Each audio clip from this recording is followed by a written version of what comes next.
boy. It's Hey. the cord. Welcome, everybody, to another exciting week of From Darkness with Love. Let me turn on the music, because otherwise you guys can't hear. Yep, there we go. Sweet. Awesome. Welcome, everybody. Welcome back to another exciting week of From Darkness with Love. Last time we left off, the group had just finished interrogating an individual that they had previously knocked unconscious and then taken to a abandoned construction site, which then everybody proceeded to interrogate him. Scooter, our lovely David, tried to shoot him afterwards, and he disappeared before flying off into the night, revealing his abilities as a Chemazos. You all returned to the safe house afterwards and decided the best course of action afterward would be to rest up and pursue some other leads. That evening, David was asked to make a roll because he was the last one awake. But this evening, I need Wade to go ahead and make me a sense trouble roll for Jack. Sense trouble? That's my middle name. It is, however, not one of my skills. So it's going to be a straight up die roll. But I rolled a 6. Hey, awesome. Jack, in an uncharacteristic moment of alertness. It is that uncharacteristic moment of alertness. As you are enjoying your evening, you do get a text notification that an alarm has been tripped at the safe house. Did you ever return or not? You hadn't returned that evening, correct? Correct. Okay. I had not returned. Then you are still with at your solace, or not solace? Yeah. So when I'm feeling low and this world's got me down and it's just too much for me to bear, I go to my favorite gentleman's club and spend some time with my friend Rocky, who's a dancer there. So we went back to the private room and talked a bit, and then, I mean, if it's later in the evening, maybe after her shift, I took her to get some coffee at Pancake House. All right. It's about that time when you were at the Pancake House with Roxy that you get this text saying an alarm has been tripped. And then you don't, after a brief moment, you don't hear any feedback from anybody else in the group. Because I immediately text everybody, the group text, and say, hey. All right. The rest of your phones blow up, and I would say you all hear very faintly some shuffling in the dining room table, or the dining room, not the table itself.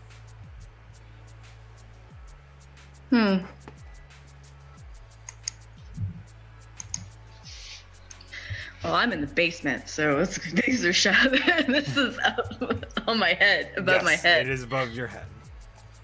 Oh shoot. I'm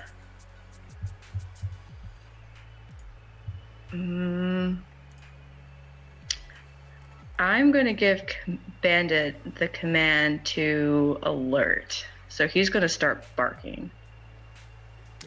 You all hear then, moments later, a barking coming from the basement as the two of you wake up further from your slumber. Both Will and both Devin and Evie, as well as your good friend Richie, who is still there. He is. Richie. He wakes up and goes, Yeah. "Is the dog barking for a reason, or what's going on?" In the desk drawer, there should be a pistol. There is one still there. Okay. Yeah, I'll go ahead and get my firearm ready and slowly make my way downstairs.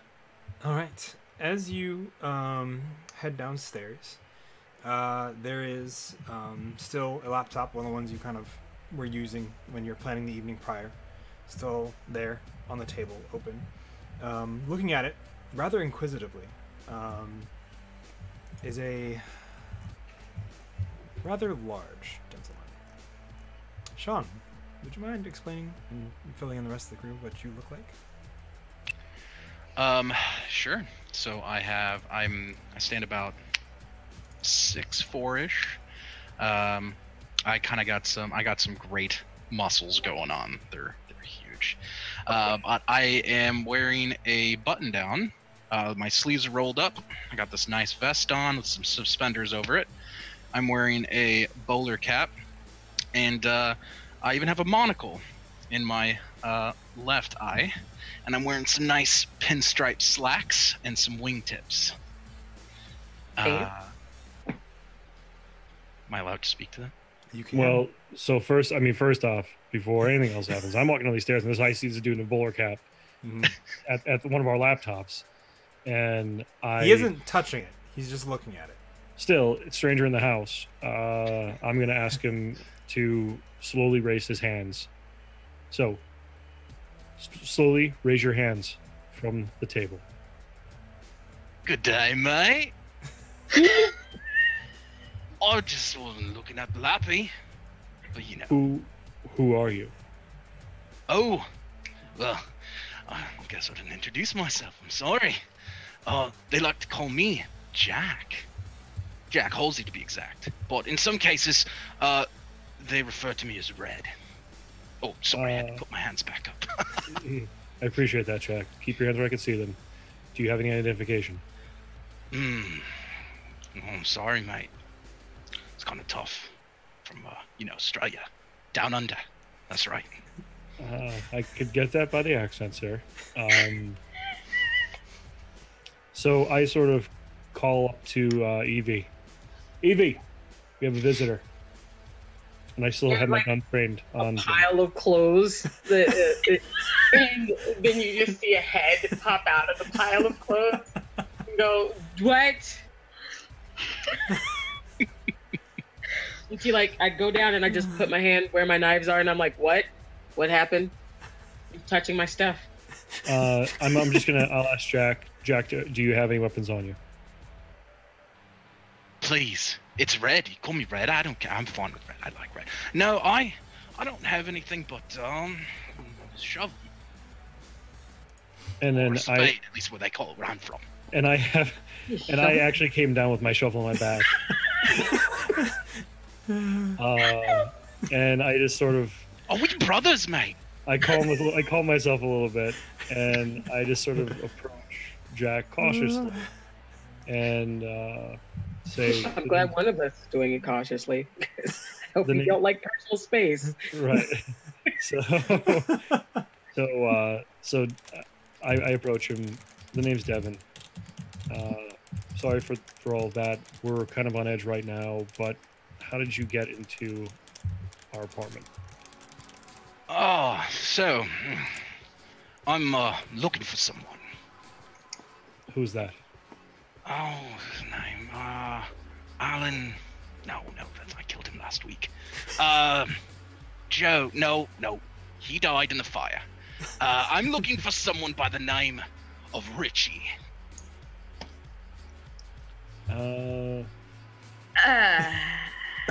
And at this point, this is when Rachel's coming up from the basement with Bandit at her feet, at her knee. Doing all right out there, huh? Dr. Rachel, this is Jack. Goes by Red. Hostile? We're not sure. We right. are not sure at this moment. Jack, I and nothing against you, Jack, because you seem to be a pretty upbeat gentleman. What's your business with Richie? Well, you see, I just know I've gotten on a tip off, but down there, down south in California and all that area. But here, when I'm here, I've got to actually look for this cleaner. Is that him? Richie the cleaner? Yeah. He operates a forklift, sir. Mm. Oh, sorry, Well. Jack. This is Dr. Rachel. Oh, nice to meet you, Rach. Yeah. Reach out my hand and I then put the gun back into the holster. That's sort of shook it. And Jack, before we go on to speak about, your Richie, that I'm not sure is the same as the one we're familiar with. This is Evie. And I introduce Evie and Jack. What do you do there, Evie? After you introduce, I've been in his bubble this entire time. Oh, you're right up. You're right up on Jack. Right up on him. I'm just like, yeah, I'm Evie. It's just squinting. I'm at most I just sort of want to look him up and down to see if I noticed anything that does. But he said he didn't have any weapons, but I'm not necessarily going to trust that. So I've been in his bubble just in case he's been reaching for anything. So I've just been literally just in your face, yes up. a little close. Do you want to hug? Like hands still sort of on my kind of on my thigh where my knife is, just sort of and just sort of standing yes up. Wait. Where's our Jack? Anyways, did he get the text? Well, the text was from Jack. Oh, yeah, but where is he? Jack is a great name, by the way. Yeah. Wait. Without leaving eye contact or anything, where are you? You guys do recall that he said he would be going Out. And Yeah, it was where are you? do you return? Well, when I got the text alert saying that the alarm had been breached, I texted back to the house to the team asking what was going on, and when nobody responded, I threw a stack of bills down onto the table, apologized to Rocky and gave her a kiss on the cheek, and then jumped in my car and started hauling ass back. Okay. Tripped. You guys have had a sort of conversation. Probably be a couple more minutes before you get back. And no, it's not too far from the safe house. But Let's get the text that you sent. Where you at? So, Red. And I'm on my way. Anyone dead? Oh, okay, sorry. Not yet. My response is not yet. Encouraging. But accurate. It's honest. It's not yet. Yeah, eventually. But not now. Perhaps. So I'm seeing. I'm sort of see. My phone is going broop, broop, broop between this conversation with them, and I'm just sort of not really paying attention because I know Evie is doing her thing. The funny thing is, I'm picturing right now Evie almost nose to nose with Red as I'm having a conversation, and she's just texting like side texting . It's called multitasking. Yeah. oh, And I sort of go around Evie because she's between her head and his face, and the texting on the other side. I'm I bend around the phone and I'm so Red, your Richie's a cleaner, huh? That's what they told me anyway. And I'd imagine we're not speaking of a maid service here. Not exactly. Unless you want to put it that way, then, well, yes. When they all wear those nice dresses and clean. Depends on where you're at. This laptop has something on it. I had. Can I take a look at it? You heard? Is that my laptop or is that someone else's laptop? That's I really want to know that right now. which I don't know, but I won't. Which laptop did you guys use for your planning last session? My 'Cause hands it'll are be- still up, too. It'll be that Yeah. laptop. Maybe that way. I think that was mine because I was consolidating information after everything. Yeah. Excuse me. Yes. Then it would be yours. I'm just gonna slowly turn my head to Devin and go, was he touching my stuff? Only had a little bit of nibble, mate. Nothing too much. Well, when I came down there, he wasn't actually. It looked as though he was about to engage with your stuff. He wasn't. I don't think we have to people at this point. So I just reach in my back pocket. I always keep paper there, sort of roll it up, and sort of just like, don't touch my stuff. I'm gonna whack you on the nose, and then I'm gonna sit down at my laptop. Are we doing this? Are we allowed to do this? I don't know what I'm doing. I'm still sleeping. So I'll just as you I mentioned, sit down at your laptop. I'm just trying to picture this right now. So Red, I tell you just you can relax, Red. Why don't you have a seat over there? And there's a chair. There's a chair next to where Evie's sort of sitting at her laptop, and then I grab a chair and sort of like turn it backwards and sort of sit there, positioned between almost like a triangle where Evie's to my right. Did you just Riker? Is that what you just did? Wait, have you? Wait, did like the Star Trek thing? It's the Riker maneuver. That's when you go and like instead of getting into a chair like a normal person, you like get into it like a horse. I did. I Rikered, okay? There's nothing to be ashamed about. There's nothing ashamed about doing a Riker. There's nothing wrong with being with Rikering. I can do that. Doing that, and I look like Elle, and I'm just sort of like my legs are in the chair. I could saddle up. I'm comfortable doing that. Yeah, and then the three of us sort of sit down. Rachel, what are you gonna be doing? I am going to probably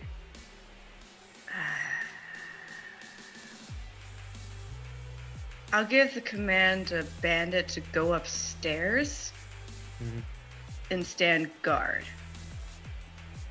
Okay. Since that's where Richie currently is, but Right. he doesn't know to go find Richie. He doesn't know that. Like, he's still a dog. I'm sure. But I'm go to like sure Red the knows top where of it the is. stairs and just like hang out there. You can probably do that. Yeah, I'm going to Dr. Rachel. Any of those smoothies left? Are we talking the organic ones or the fermented ones? Red, are you a fan of spirits or just plain old beverage? Oh, I'll drink anything, mate. Anything from motor oil, petrol, you name it. It's gonna be in me. I like this chair, by the way. How much is this? I don't know. It's covered by the company. Oh, Yeah, you know what? Margaritas sound great at this hour. Let's just do that. Yeah, I'll have one. You, Red, you in? yeah. That sounds wonderful. I really do want this chair. So, Red, could you describe Richie? Do you have any information about him beyond that he is a cleaner? Nope. I just told I was going to do a job. Here I am to collect, and then I need to get paid. So what specifically is your job? You keep saying you're looking for him, but you're not saying why you're looking for him. Well, you know, believe it's what was it? Descendants, Chimera Holdings, something along those lines. Does he need to do his job and be a cleaner for you? Or are you stopping him and you're going to need another cleaner afterwards? No, I was here to kill him. Yeah, that was the second question. That's how that was supposed to come out. All right, well, I mean, you know, it's like a shovel, or I'm digging ditches. It's the same thing. I just thought it was an aesthetic choice. Shovel. No. That's what this is. And I point to a card in my hat that has an ace of spades on it. Spade. Aesthetic. Right. Oh, so you're basic. Okay. I don't know you. This out of character. I don't know you. I don't know if I like you. So the sass is real right now. Love it. So Red, Chimera sent you? Well, sort of. Kind of looking for a few things on my own, too. Yeah. Yeah, While but they're having their conversation, it's just because I so happen to be at my laptop, and I doubt anyone's really paying attention to me right now. Could I do some type of check to see if I can find anything with just on Red about somebody in Australia that maybe just if I can find any type of information on them? So I guess it's more for me personally, so I can feel like I have something, some type of hand, not even an upper hand. I just want some cards. You. I have actually I think I have a cherry for this. Just like information gathering. Yeah, I'm pretty sure you do. I thought you did as well. Your MOS or your cherry? It would be in my notes, not in the things. Sorry, just scrolling. That's filch. That's infiltration. Oh, hey, actually, I don't. I have a filch one, but that's taking stuff. An athletics one, and infiltration one, not one for getting information. I would say. I'm stroking the chair. Let's see here. Yeah, everything is data recovery and stuff. So that would be a straight roll if I did do it. Let me see.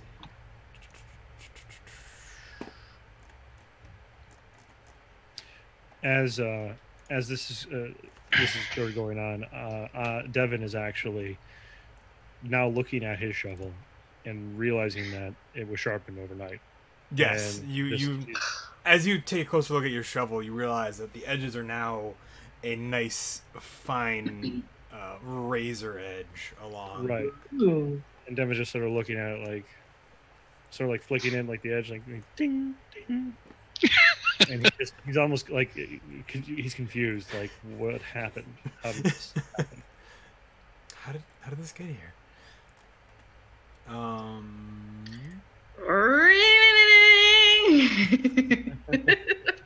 Blender noises. Blender noises. Yeah. Oh, I haven't heard that noise since I was in LA. I love blenders. I love. And Devin just like. Mm-hmm. Had a moment. Had a whole moment. Just there. I don't think there's anything you'll need to roll. But at the same time, Could I use my network? if you want to use your network, you can. I have so much in my network. I feel like it'd be a waste if I didn't on something like this. Okay. You can. Oh. How many points are you spending out of your network? I'll do 4. 4 points out of network. Let me see. And just 1d6, yes. Okay, 1 sec. Yes. No. Networks. No, you spend networks and then it just happens. You just have to you tell us what happens basically. Yeah. 4 points spent. 11. Like who you're reaching out to, that kind of stuff. Yeah. Okay. Well, like I said, since I am sitting in front of my laptop, I am going to basically check the just like bring it up in casual conversations. You said you were from Australia? Oh, that's right. Although I haven't been back there in quite some time. We've been doing a job in LA. Oh, LA. Where do you normally stay in Australia? And just like filling in the blanks about where to search, like who would come up, names, like just sort of looking through different type of social media for people talking about their friend Red or something, pictures, anything like that. I'm just I would like to reach out to my contacts on from not from the archivist job, but from the other side stuff that I do, my regular network, to try to get information on my targets. Well, you know, we do stay often in Melbourne, but that's kind of why I'm here now. You know, last time I was there, we had to transfer over to LA, but that's specifically because the market picked up. And, the Shade Guy ain't what it used to be. But, you know, more or less selling DNA samples. Lots of other strange and great things there, that's for sure. DNA samples, you're weird. And I'm just doing all that while I'm typing it in, trying to find information. Okay. So I can So who? Forward it to the group so we can all know what the hell is going on right now. What network? Which network contact are you contacting? I am going to use.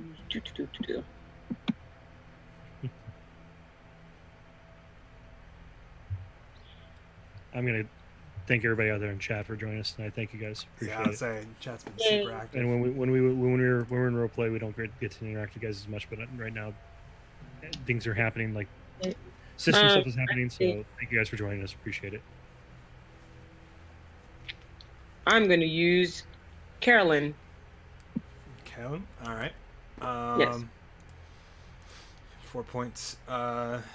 They don't immediately respond to your query. She never does. Yep. After a while, though, she kind of comes back with, he works for an underground organization, and there's not a lot on him. Most of it's within the past few years.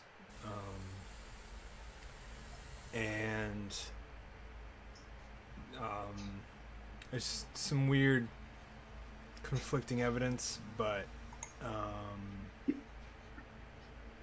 yeah, for the most part, he helps run that and does jobs for this inner city group known as just odd jobs. He's a member, I believe. Known as what? Known as the Spades. Okay. I'm writing things down. So Red, you're gonna, just I don't know. You familiar with and I'm gonna butcher the name because I'm not great with names, but the Zakozam. Zakozam Motorcycle Club. You familiar with those guys? Not particularly. Although I deal, we do got a lot of freaks ourselves. Want to go into more detail about that? Glasses, blender, clanking them down, pouring. And Devin sort of like eyes Evie from like behind her, and when she asks that question, he looks at her like just feel the stare, just like yeah, he just like. I'll lean over and I'll just flip hunched. my wrist, and I'll show Devin a couple of massive hole marks in my wrist that I've healed over. Just say that sometimes experiments go wrong.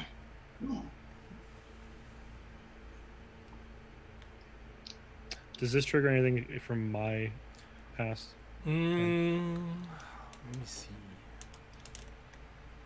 Not inherently. Okay. Nothing obvious. Got it. Not yet, at least. So, I understand a little bit of the joke there, Red.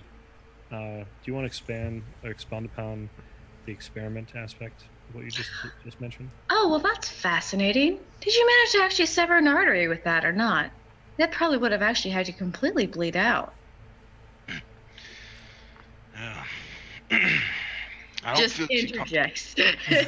Margarita. Margarita. Thanks, Rach. Yeah, Although agree, man. I don't feel too comfortable talking about it, but I will tell you one thing. You're not gonna like me when I'm very angry. You know, I've been getting that hint a lot from a lot of folks these days. So, It's not my fault, though. Well, we understand that, Red. We do. Although,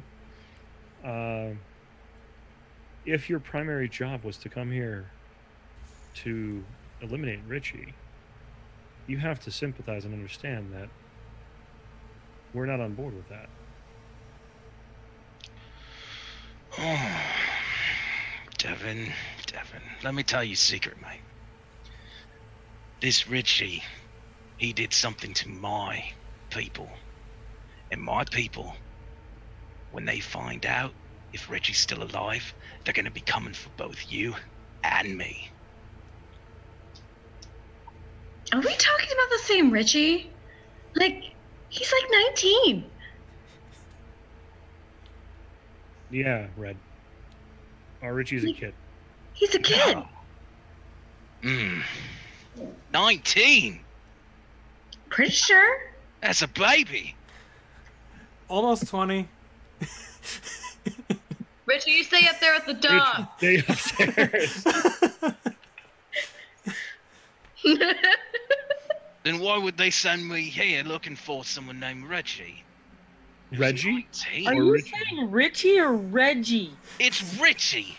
Okay. With a CH? Like, I'm gonna write it out. Are you saying this one? Devin sort of like grabs Evie's shoulder and like sternly and is like, Red, all right, we don't want anybody to freak out here, all right? The reality is we're just trying to figure this all out together, okay? Now, you also mentioned that your people are not only going to come after him, but you because of something that he did.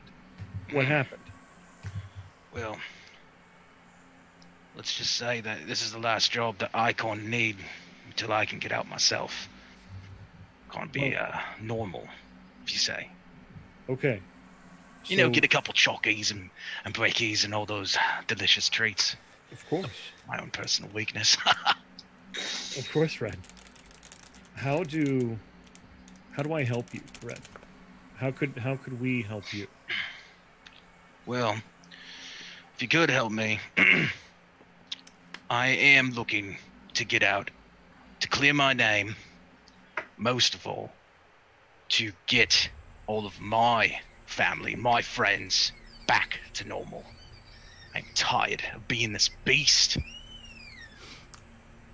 It's about that point when, Wade, you pull up to the front of the safe house. You've gotten through the outer gate. Garage. There are lights on. You see, kind of from like the still kind of parted window. I actually probably would have been drawn. Never mind. You don't hear anything obvious. You kind of hear some very muffled speech between what sounds to be most characters and one voice that you don't immediately place within the group. There's no immediate signs of forced entry. I had killed the lights when I turned onto this block and parked a short distance away. Okay. And kind of walked quietly up to the door. But I can't see in through any of the windows. No, you guys. I believe you guys pulled the shades on them to keep them. Yeah. That would be smart. If I recall. So that is why you can't look at. So. Okay.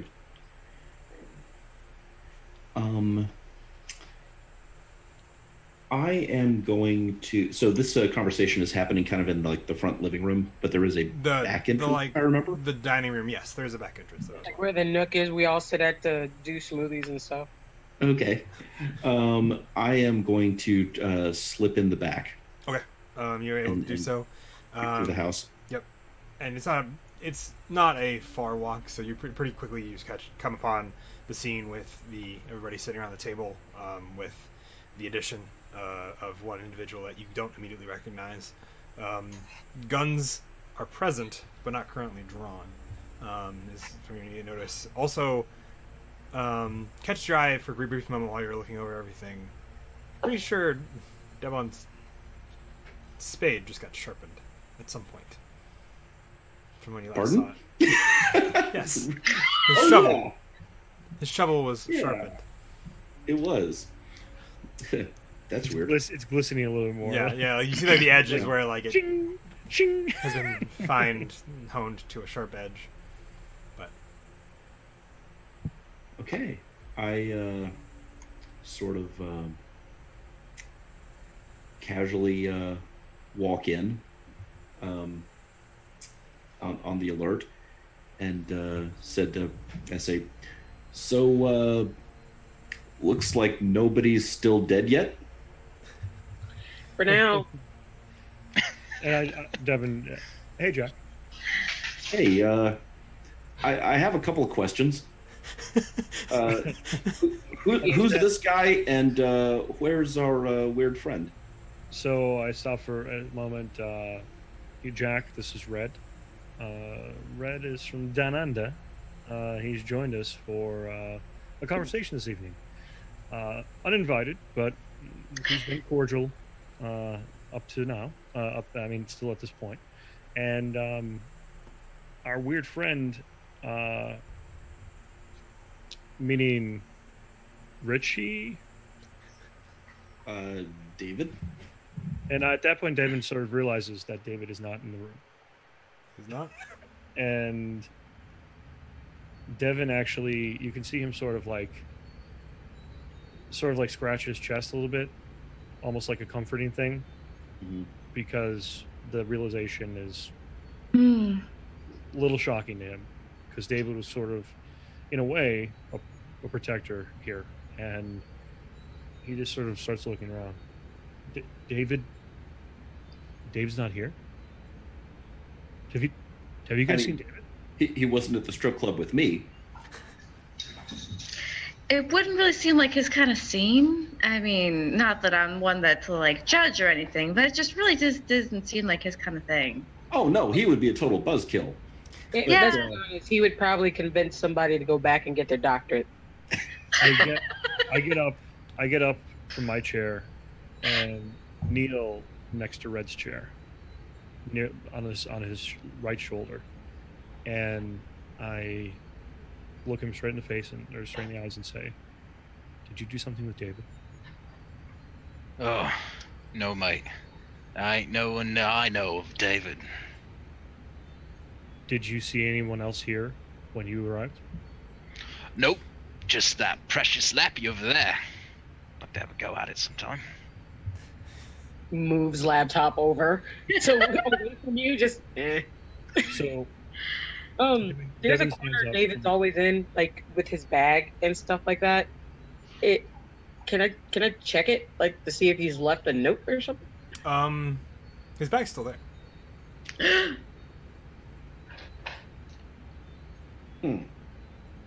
That's not good.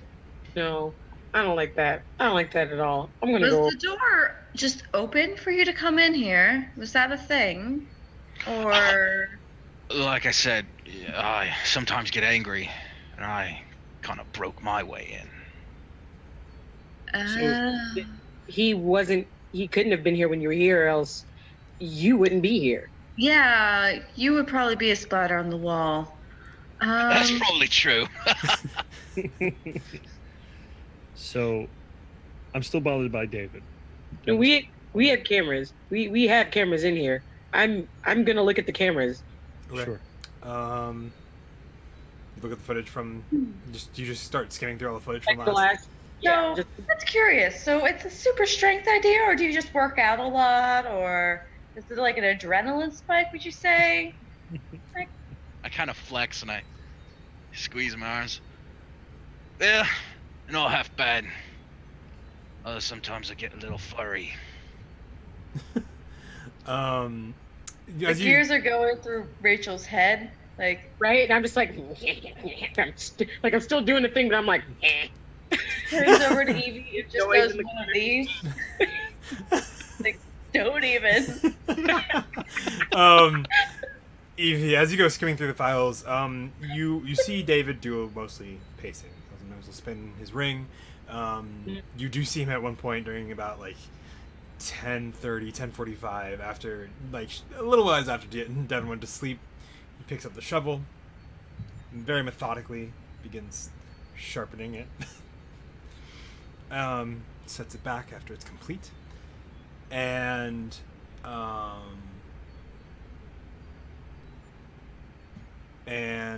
he afterwards he pauses in front of the cameras, like the live feeds, furrows his brow and continues pacing. At one point there is a moment where he walks by the back door, and there's you can kind of see there's a bit of a dark shadow there when the light's not on, And as he kind of passes through that shadow, he doesn't exit out the other side.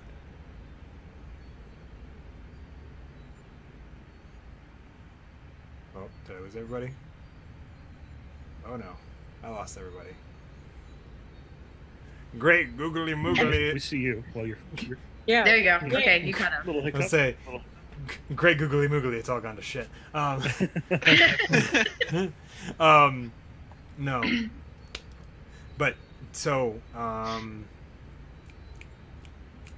He walks past the shadow and then doesn't come out the other side. I'm gonna like rewind that like 5 times. You can, and each time you see where he passes into that shadow, and it's almost like the screen maybe flickers. You're not quite sure, but it's just like this moment, and then he doesn't return. Oh no! To the side. You're the first person I'm gonna call over, Rachel. Just because I don't know how Devin's gonna react right now. I'm like, I need you to confer with me real quick. Yeah, sure. Yeah. What? I mean, I'm not really the tech person per se, but I just need your eyes, your skeptic eyes. Watch this, and then I'm gonna hit play again. I'm gonna actually, because it's for distance, not for close up, so I'm gonna actually take the glasses off and look over them to like get a better look. Yeah. Uh-huh. And then you see him disappear. Oh no. You know what that looks like? That looks exactly like... Oh no. Oh, chat, we're back, right? Make sure you guys can see us. I think I'm seeing everybody on the live feed on my end. So. Yeah. Yeah, that's exactly what I think it looks like. Yeah. I mean, we're gonna have to break the news to everyone at some point. But yet, Brad, you don't know anything about a motorcycle club, any other sort of strange happenings? Well, around here. Not around here. There were some strange things in LA, though. You've heard of the Zach Code Zam. You aren't super familiar, and you have never worked with them, though. I have heard of them, but I've never worked with them. Let me clarify. Because they have a satellite, a sister gang group MC in LA as well. So, how do I try to explain this? A lot of these individuals in this club, well, Evie, how would you explain this? Because there's literally no scientific explanation for it. How do I explain the club, or do I explain the? I mean, more like I should publish a paper because I will be incredibly famous for discovering a new species. Yeah. Cover. And Devin's reactions, like you guys are watching on screen, these are actually Devin's reactions the whole time Dr. Rachel is speaking, because it's just like, yeah, everyone just like. I'm still rubbing the chair. Yeah. Right. So we saw a giant winged monster fly into the abyss last night, and now, and I'm gonna like pick up the laptop and just rewind it right until when he's walking into the shadow. He sharpened your spade, by the way, and then he did this, and then you see him go in the shadow and then not come out the other way. You're showing that to me. Mm-hmm. Yes, you and Jack. Like I'm standing in front of Red, and so he can't see, and I'm like, and then he did this. Problem with discovering new species is that you actually have no real means of being able to defend against them. Devin's gonna stop Dr. Rachel. Dr. Rachel, stop. Just stop. And I take the computer from Evie and put it right in front of Red, and I say, "What happened here?" And I'm gonna say, Jack, Red. Give me 1 second, guys. Okay, I think we're back. We all froze visually. I don't know if we froze audibly as well. Yeah, everybody said we're back, I believe. But anyway, yeah, all right. So, we're good.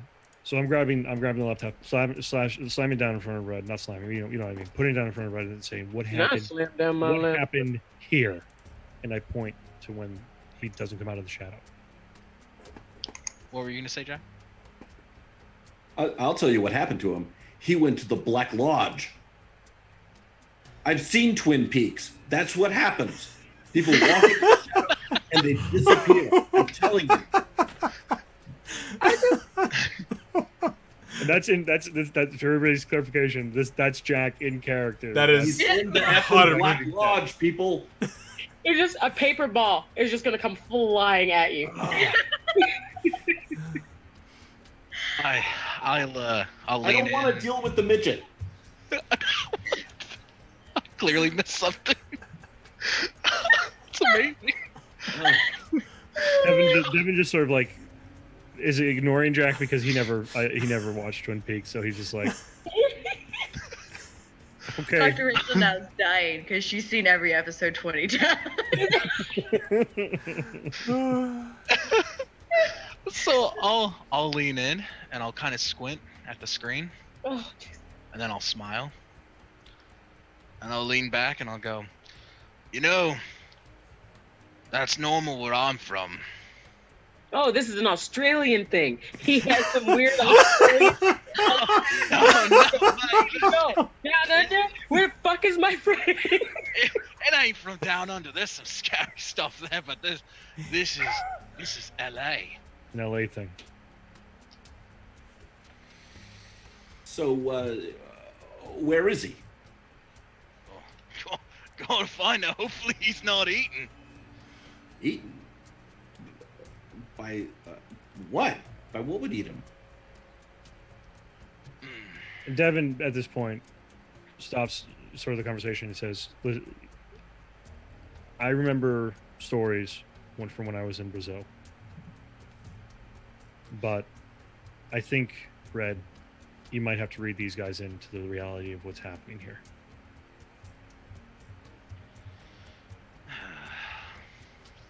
Rub my hands together, take off my bowler cap, and I rub my bald head, and then I twist my mustache.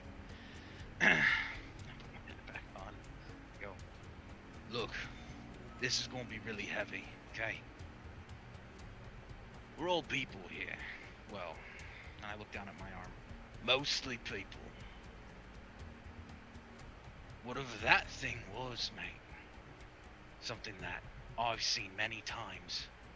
But I can tell you one thing for sure. That thing is different than me. And I pull out a couple of sample packs from my vest pocket. And on them have different names written. One says cheetah. The other one says crocodile. Another one says antelope. Another one says gorilla.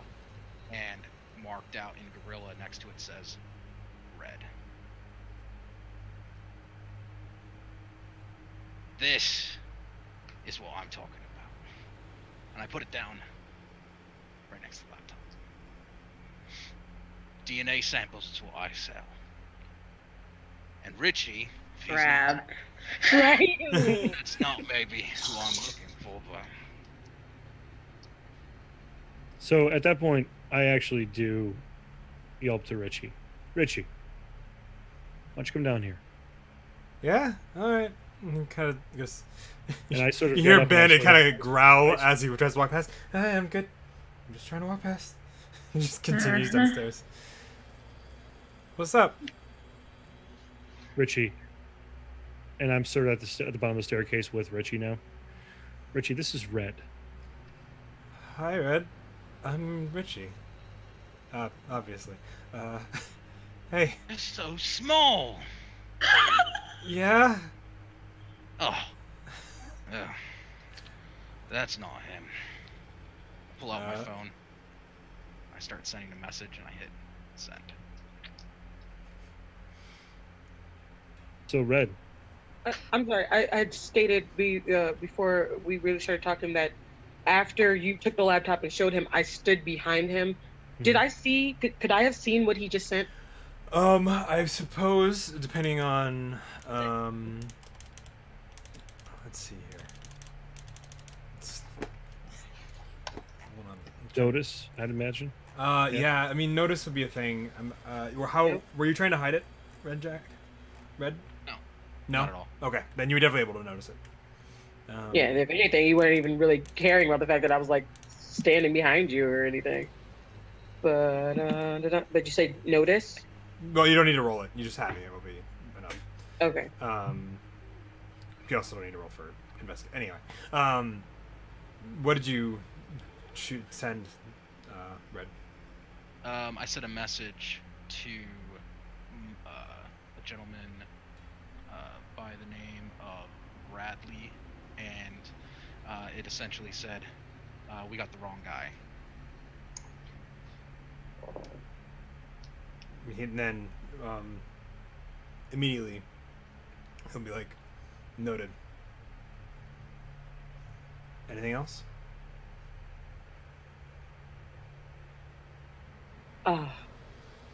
Other than just wanting to see what he said. Sorry. That was the text back. Was noted. Anything else? Anything else? Okay. I sent him another text and I say, "They're all quite nice. One of them's a doctor." Good to hear.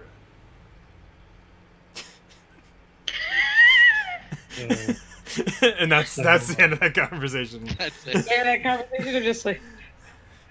So I just started like shuffling closer to Rachel, just like. So Red and Devin realizes with your business concluded, we're not opposed to still helping you. Good. 'Cause I'm tired of being like this. Sick of it. Sick of everyone I know being like this, and I'm really sick of those things. Being like what? Australian?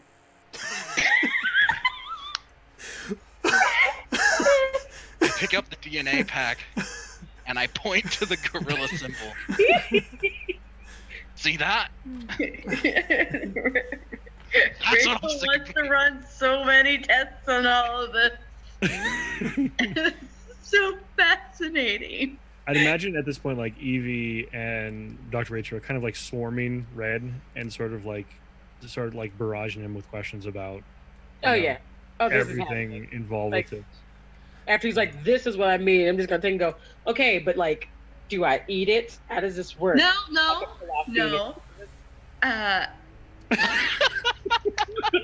I just go looking like, huh? Oh, and I say, I forgot one more thing. I pull out a business card, and it says Red Jack Halsey. On it says Ascendance, and underneath says subsidiary to Chimera Holdings. And I hand it to Devin. And that sparks more of a memory than anything else with you, Devin. Ascendance was a company that you researched for a while you were in Brazil. It was one of quite a few over the course. This one stuck out to you because the information you gathered was pretty damning, but you never saw a conclusion from it. Especially with its ties to Chimera and what it meant for the Chimera Holdings as a whole. But no one ever gave you a resolution.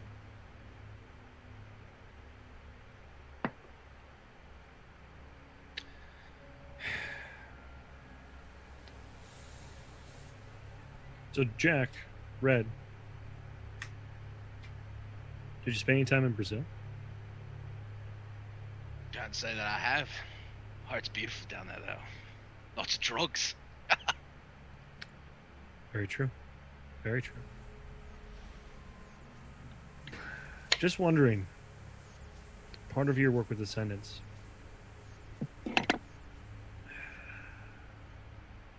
I have to know this.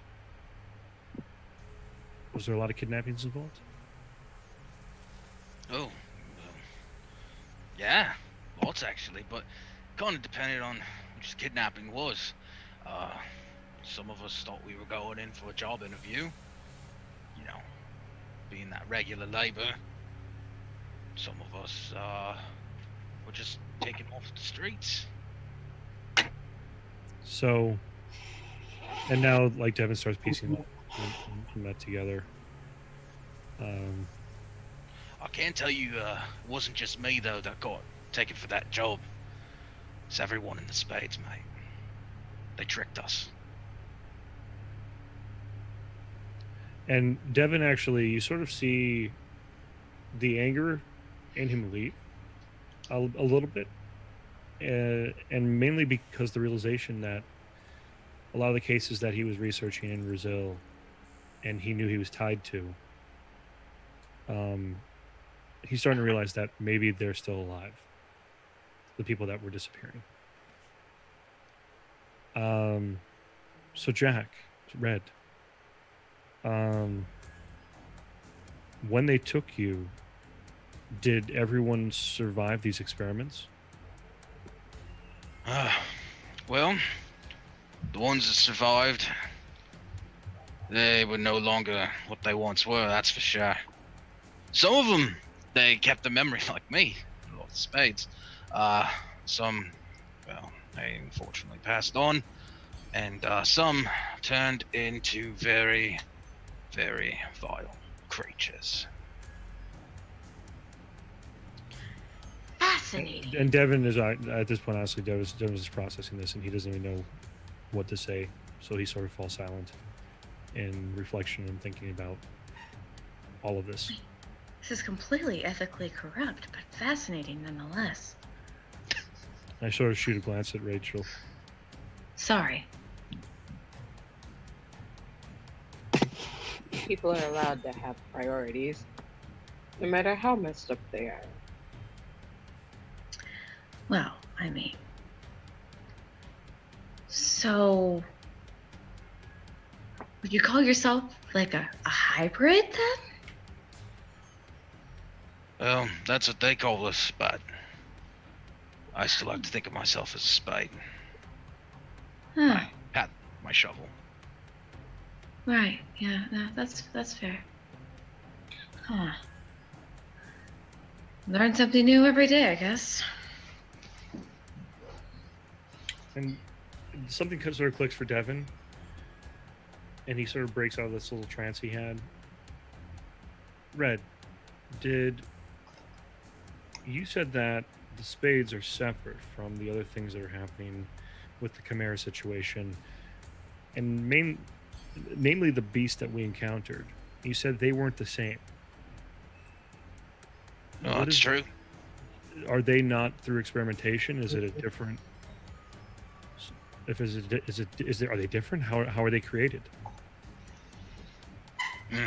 Well, all I can tell you, mate, because I'm not very smart, but I can say this: when they stick you with those things, and this liquidy sample stuff that we get a lot of money for, things change.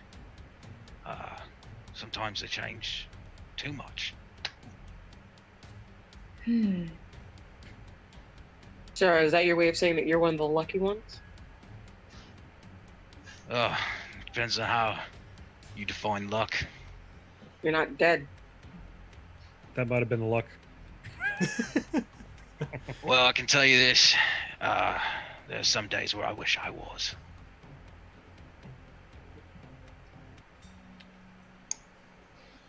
So, Wade, as you see this business card get passed, it feels familiar, the logo specifically, like you've seen it somewhere.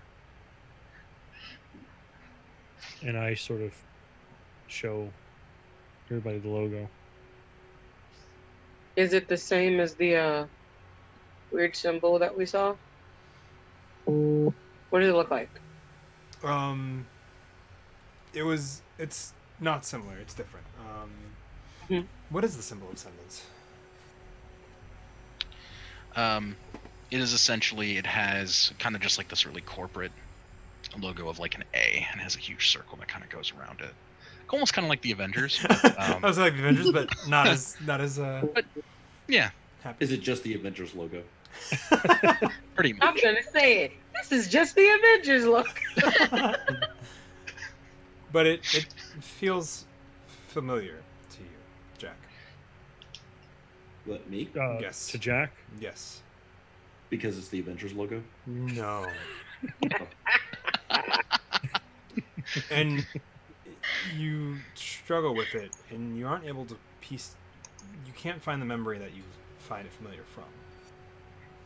Wait a minute.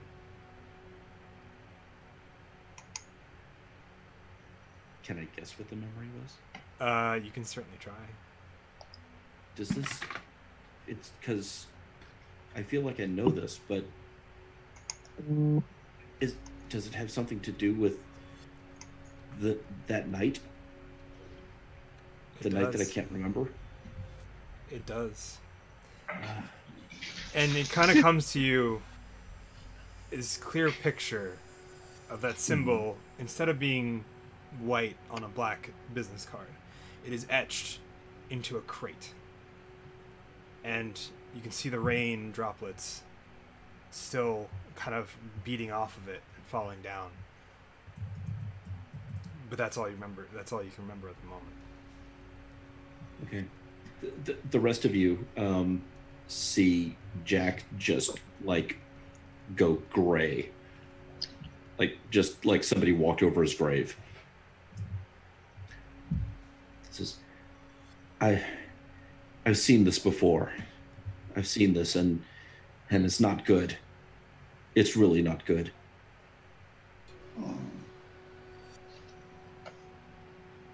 How do you react to a red, Jack? Because he's affiliated. How do I react to him? Mm-hmm. I mean, I just sort of like look at him and kind of look around in confusion. And Jack, Red, you're not affiliated anymore with them, right? Oh, no. We're long gone now. Cool. I wanted to make that clarification, because... Yeah. I was... Not affiliated with who? So I just want to, out of character here, I want to sort of connect this real quick. Yeah. So, essentially, Chimera, this Ascendance is a subsidiary of Chimera, who were bringing them in, capturing or kidnapping, getting stragglers, or promising them. They were one of them. They're, right. You know, Chimera as a whole did it, no matter which subsidiary it was utilizing. Okay, got it. But and then, but this group was mainly through mutations. Yes, and that's DNA that's manipulation, expertise in. And the results, these creatures from the Ascendance block sort of separated out and formed the Spades. Yes, the survivors. As almost like a rebellion against the crap that they've been dealing with. That's right. Okay. Back in character. I just wanted to clarify with all of us so we could... Yep. Understandable. So, yeah. All right. So, Rhett, how many do you have that you can trust in Spades? Well, kind of spread out, but I'd say there's about 20, 30 of us. How many of you drifted to the city? Well, there's only a few of us here right now. One of them being my father.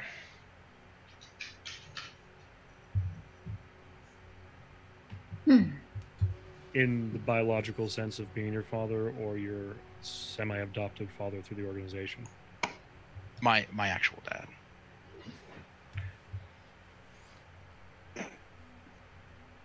And your father was changed as well?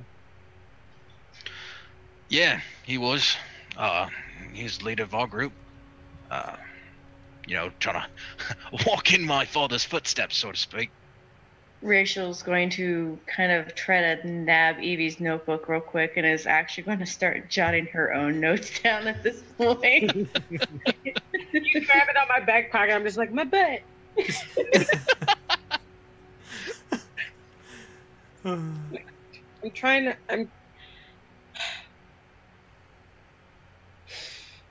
Eve's gonna take like a really deep breath, like long deep breath, and let it out really slow. and everybody else except Red will understand this is her going basically to her information mode, just going, okay, I'm trying to understand what exactly we're saying is happening right now. Cataloged information states that you are some type of hybrid that was made and now you're used for insert missions here, but I'm trying to get why that distinctly means other than you having misinformation. We're dropping frames. That's why. Yeah, I'm dropping frames on my end. Why don't we take this moment to go human for those of us that need to, because we have been going for about an hour and some change. Unless we're all good to keep going for a while longer. Guys, I could human. You could human? Yeah, sure. Okay. Cool. So, for those of us watching, I think we're back up. We're gonna take a quick moment to human. So we'll be back in about 5-ish minutes. 5:10. So stick with us. We'll be back in just a moment. Thanks for joining us, everybody. Yeah. If you're still with us, thank you so much. Yeah, definitely. Yay! Appreciate Thank it. you. Woot.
hit the wrong buttons. That's fine. Heyo, we're back. Hi. So, before we went on break, we went, had a lengthy discussion with an individual that invaded their home. And then, the conversation is then continuing after some revelations have been made by multiple characters. And that is where we pick it up. Yeah, Evie, you went bionic mode, and you were parsing every information. So go ahead and continue. I will go back to that. Okay. Whew.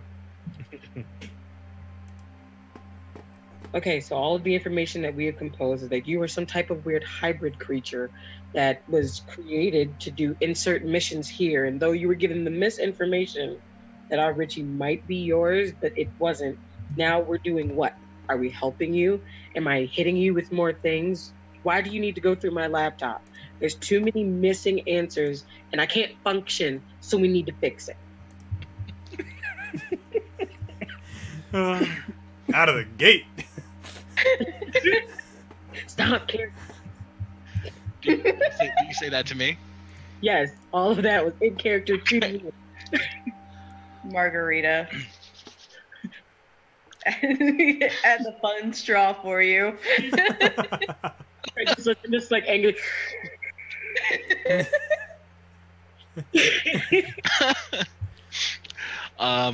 Okay.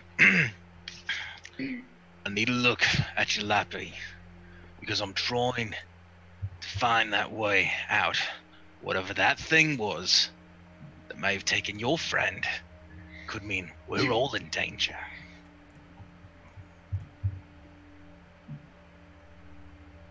It makes sense. I will allow it. Her name is Alice, and you have to treat her.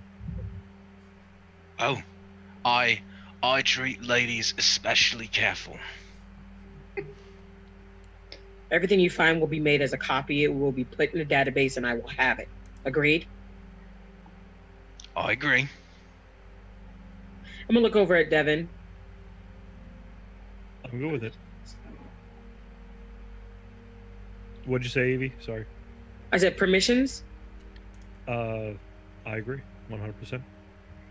She's gonna like walk over to that pile of clothing and just like she's basically just like shorts and a shirt. She always has this like flannel, it's dark green, and she just puts it on and just like rolls up the sleeves and goes, "Okay, now we can do these."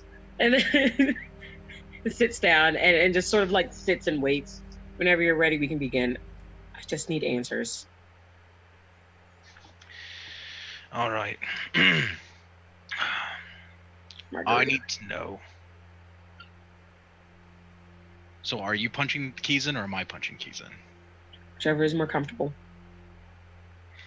I'll let you do it. I'll let you do it. The technology ain't too much my thing.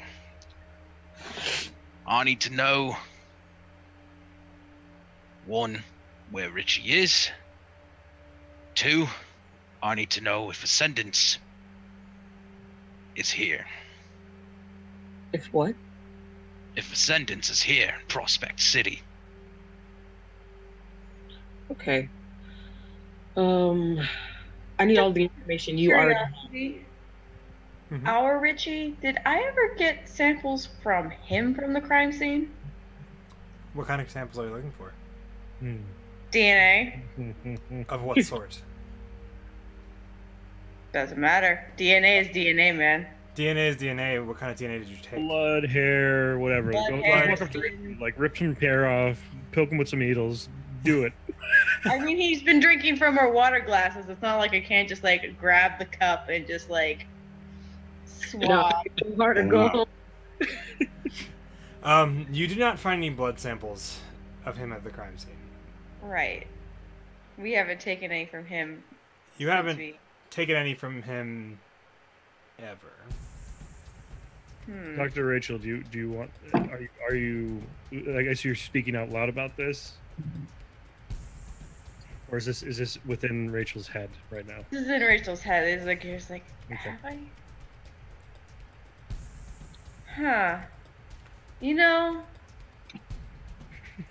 Richie, how about a margarita? Just like Is Richard still down there with us? Yeah, unless you send him away, he'll still be kind of awkwardly Okay. leaning against the door frame that leads up the stairs. The escalator in the apartment. The stairs. We have a really high-tech hideout. Okay? Let someone touch a touch screen. I don't care what it goes to. Maybe nonchalantly just go and pluck a hair real quick. Are you trying to be stealthy? Where's Nonchalantly pluck a hair. Oh, it's more like I'm about to go down to my lab and just yank. So are you being quiet or not? Yeah, I'm going to be quiet. Okay.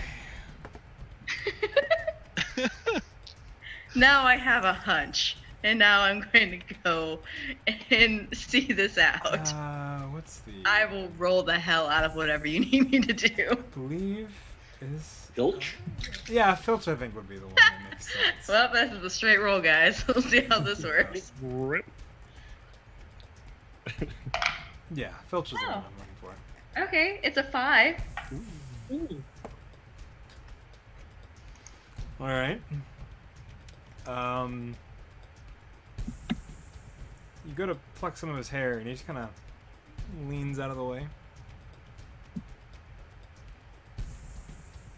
and he looks at you and goes, "What's up?" Just gonna. Yeah. And Rich is a horrible liar, so she's not gonna say anything. Just go. like turns and walks away, or no? What do you do? I'm just gonna. Hey, Devin. Yes. I'm gonna. What if he is what he's looking for? And Devin just sort of like, and his eyes go a little bit wide.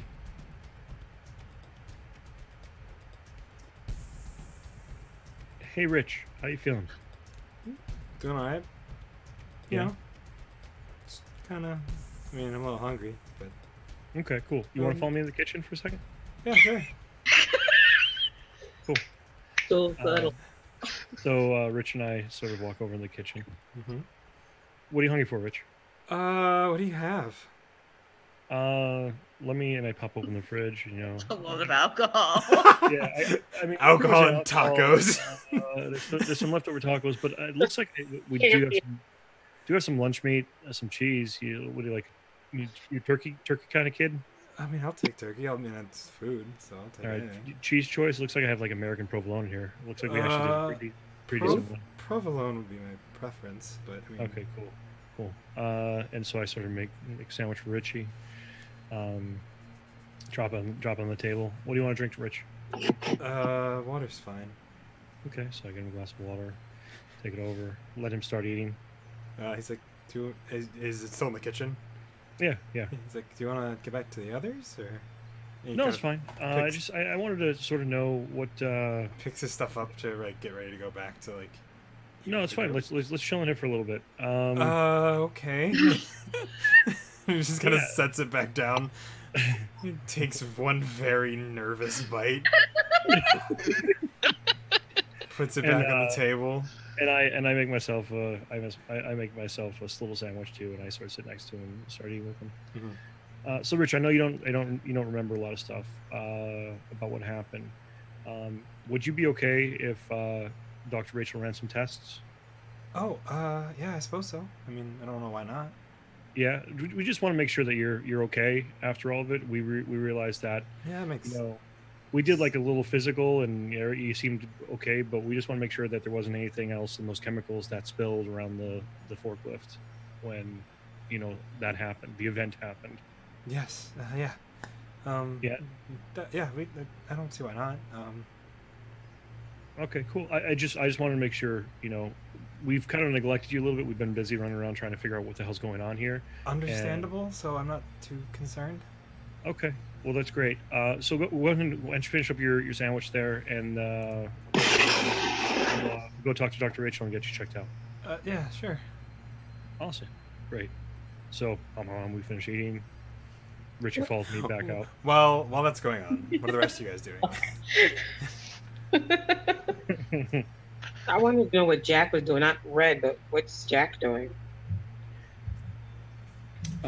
Jack is not doing much of anything, because you guys are doing the questioning and the research and analysis, and there's nothing for me to kick or run over. So I'm just kind of chilling. But I wanted to, but he's just sort of chilling and sitting there. Yeah, just taking in what's going on. Evie's still like in her like crisis mode, like kind of upset, but wanting to get answers, and just sort of looks over at you and goes, "Do you think you could go get us some tacos? David might be hungry when he comes back." Yeah, that would be good. Yeah. Thanks, Evie. I'll be right back. I silently say underneath my breath, "If he is come back." I am not going to the Black Lodge. I am going to the taco.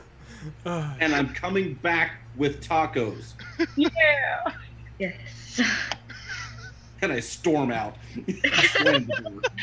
So as you storm out and you back out to where you parked, as you storm out, there's a shadow in front of you. The taco? No. As you walk back out to your car, where you parked it a block over, thoroughly freaked out. Yeah. I am. And as you do so, there's a note on the windshield. On my car? Yes, on your car. All right. It's written as almost as if it were a parking ticket. Yep. And you mistake it for one initially, but then when you go to look at it, there's nothing written on it except for on the back, written outside of the margins across the entire back of it. An eye for an eye. Well, that's not a good sign.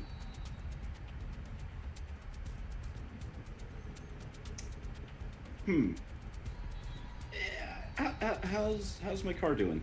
Your car is fine. Okay. No visible scratches, dents, anything from the outside. Is there anything in the car? Quick check of the inside of the car. There's nothing. Is there anything under the car? Under the car, still nothing as well. Your car looks almost exactly like you left it, with the exception of the parking ticket.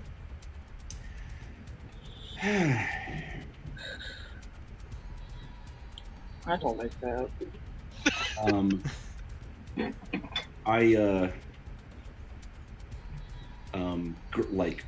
As the reality of what this probably means dawns on me, I just start grinding my teeth, and then I pull out my phone and I take a photo of it, and I text it to the group. All right. And I just say, "David?" ? You guys receive the message. Do you go to get tacos? Well, of course. Okay. Then you go to get tacos.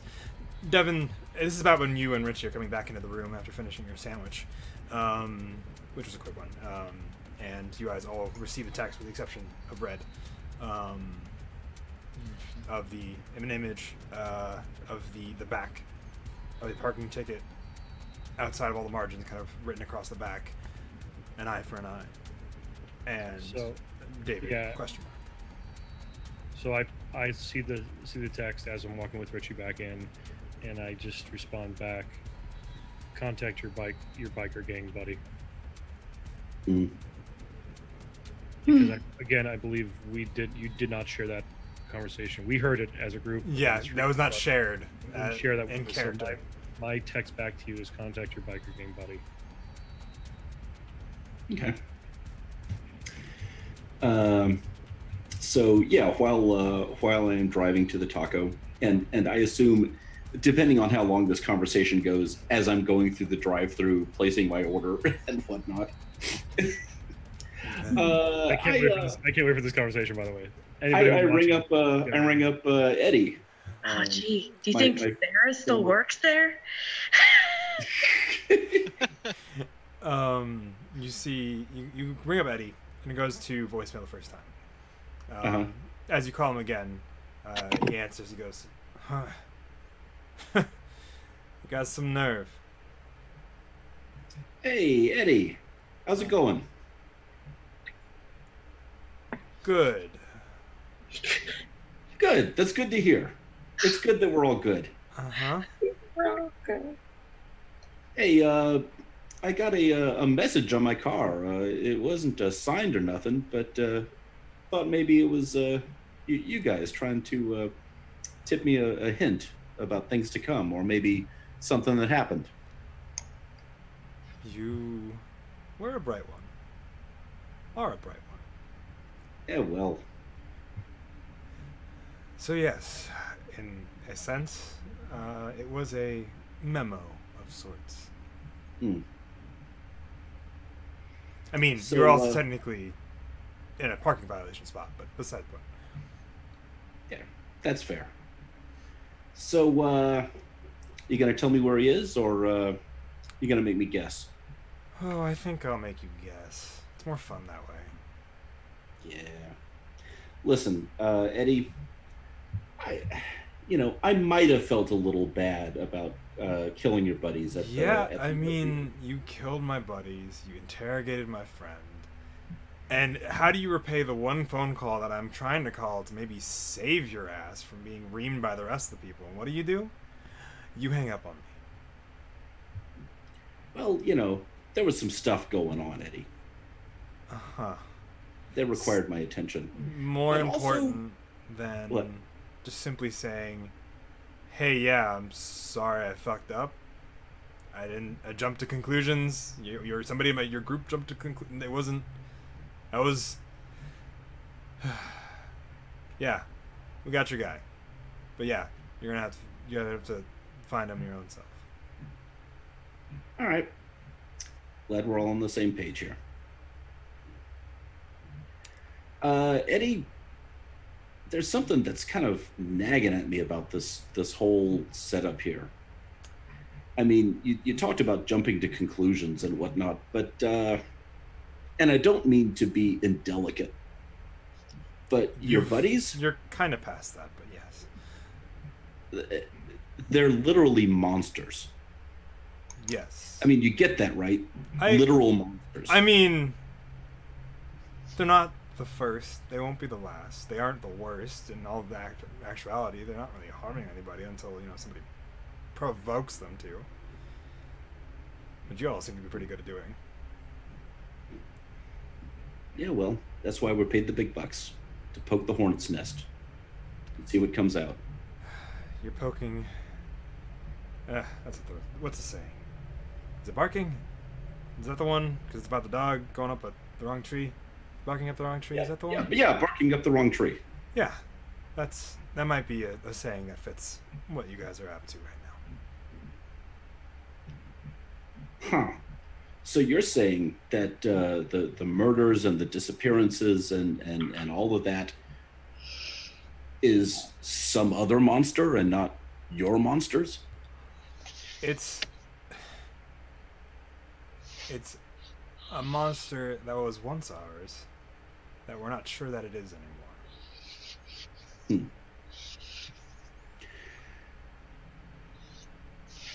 All right. Are there any more messages you want me to pass on to the group as long as I've got you on the horn? I got one from my boss. And then you hear some scuffling, and then the individual that was at the head of the table that introduced himself very cordially. Mm-hmm. Is this the guy? Yeah? Well, tell your crew that, we're only trying to help. And then it hangs up. Huh. All right. So yeah, I get 15 tacos, various kinds of hot sauce. Yeah. All the hot sauce. Just give me all the hot sauce. Swan. Churros. Yeah. And I think we got enough drinks, but yeah, I'll have give me a Dr. Pepper. Dr. Pepper. Yeah. That's all. 33.95. Thank you. Lauren. And as you pull up to the second window to retrieve your tacos, she blinks for a second before making the realization, and she goes, "Weren't you?" And then she just hands you your food. Have a nice day. Yeah, you too. Uh-huh. Don't take any wooden nickels. And head back to the safe house. Back to the safe house. Poor Sarah.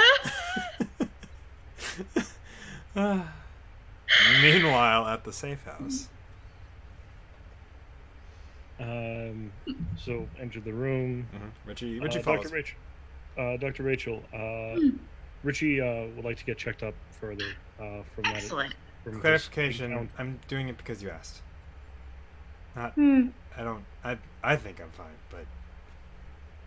You know, the thing is with pharmaceutical companies, it's really unpredictable.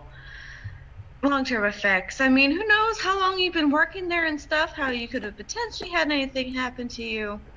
It's always good to just know. I worked at a warehouse. You know that, right? Yeah, full of pharmaceuticals. No, that was like one corner of it. We don't know that for sure. I literally know that because we talked about it on a daily basis. Yeah. Right, pharmaceuticals made by a company that also created human hybrids. Incorrect. Subsidiary. I'm pretty sure they're connected, aren't they? Not Ascendance, though. That was Z-Tech. Owned by the Zatcodes MMC. Is this Richie? Are you Richie right now? No. No. Okay. This is Director reinforming you of things you've already found out. Okay, good. And you should have knowledge. Richie just became much more informed than he was previously. Richie got woke. No. Richie got some balls on him now. No. New and improved. There were still drugs there, right? There were drugs. I mean, we did handle cargo containers that had pharmaceutical tech in them. That did not mean we opened up the containers, took them out of the vacuum-sealed bags that were sterilized. There we go. That's the word. And then proceeded to rub our faces in them. That's not how that. Now wait. Now you are Richie, right? Now I am Richie, just sassing Dr. Rachel. So I sort of step into it and say, you know, this is a little bit of semantic arguments here, guys. Long story short, we just want to make sure you're okay, Rich, and I think Dr. Rachel could help with that. Sound good? Yeah. Great. Hair, please. Evie, would you like to join them? For what? What'd I do? Isn't Evie and Red Jack going? Oh yeah. Information? Oh yeah, she's taking care of the red stuff. So never mind. Yeah. Don't worry about it. I think I can handle this part. He just kind of nods nervously. Devin, his internal thoughts at this point are like he's gonna hear like a screaming match break out from the lab between Richie and Dr. Rachel because she keeps saying, "Yeah, you know," and he's like, "No, seriously, I didn't bathe in the drugs."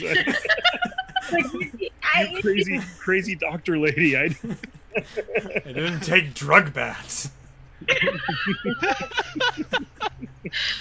I'm gonna go take my DNA and just go squirrel away back down into the basement. I'm going to tell Bandit to stay at the top of the stairs and to basically just guard. Is Richie coming with you?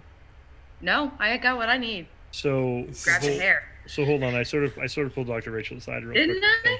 And well, I'm gonna say, Dr. Rachel, will hair do it, or do you want to actually draw blood to make sure that?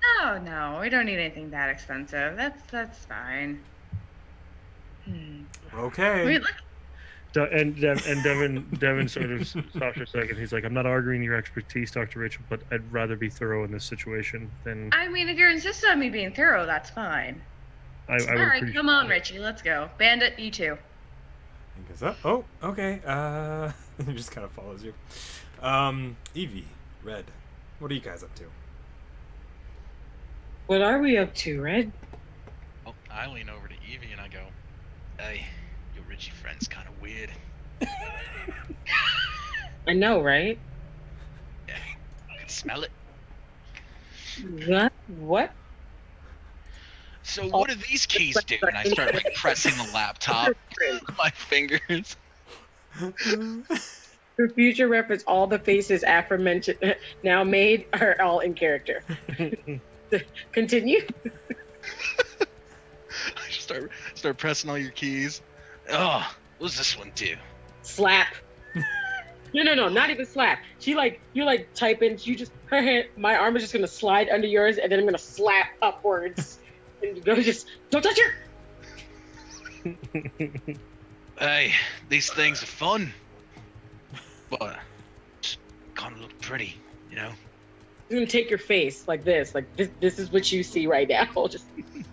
Okay, out of character. Do you think if we let Red just tap at the computer long enough, we'll get like half of a Shakespearean play out of it? Oh. All right, go back. Just okay. You have to speak. Don't touch. Speak, and I will type it in, and we will get the information we need, and together we can do this. Don't touch. Now, what were you saying? Kind of fix my mustache. Well, looking for ascendants, right? Well, once you give me all the information that you already have on your Richie, then I can cross-reference it with other search engines, and we can narrow down where he might be, either in this area or wherever. Well, they say that Richie was working in Peoples.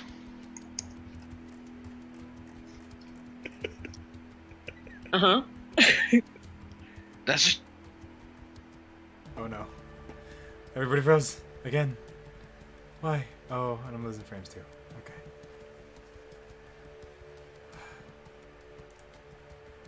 It's gonna hurt. Oh, right. All right. Well, people, Richie, working for Ascendants.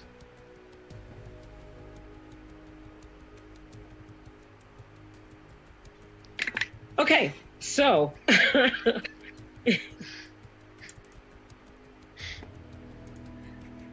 she's just gonna type in Ascendants. Descendants. She types in Descendants on accident, and the Disney movie comes up. Then she ends up down like a YouTube rabbit hole, and Hilton's not watching Descendants video. Descendants hidden like conspiracy theories. You know that Mal is really the. It's like, oh, she's really pretty. She sings pretty well too. Oh, thank you. Okay. What is going on with this episode? Oh, okay. So these are the questions that Evie's asking. We just need you to give me the answers from your information. Okay. When did you first get your target? It was a couple months ago. A couple months ago. All right. And they told you to come here to find him. And what other information did they give you, or were you literally trying to get all of that from my computer? Well, no. There's something more. Okay. They actually said that they still had some of our family here. And do you have any idea a close place where that might be? Nope. Fortunately, I don't. Fortunately, you don't. When was the last time you had any contact with this family? Well, last time I had contact with them was in LA. But that's why we're here in Prospect City, because I need to find them, and I need to kill Richie. Where in LA? Oh, north side. Specifically at a place called 6 Feet Under. Okay. And that is a Well, it's a club. The family runs. family-run club. And no other sister clubs, sister locations? Oh, they got one here in Prospect City. It's a great place. You should go and see it sometime. I probably will if that's where my information leads me. Until then, I don't need any unnecessary information. Thank you. You're welcome. Devin is actually chuckling, while it's going on. I'm actually kind of chuckling at the whole interaction. So sad. I'm down in my basement. Devin just starts recording it and sending you video. He's like, check this out, Dr. Rachel. Like, can I please use my research in order to sort of move this along and kind of pull from, like, basically I'm slowly but surely taking in all the little tidbits he's saying and trying to make cohesive information out of them. Could I use my research and occult studies to see if I can put anything together, either or? If I'm actually gonna say, go ahead and make me a digital intrusion roll. Yeah. All right. Because that is what is going to give you the information you're looking for. Because you're trying to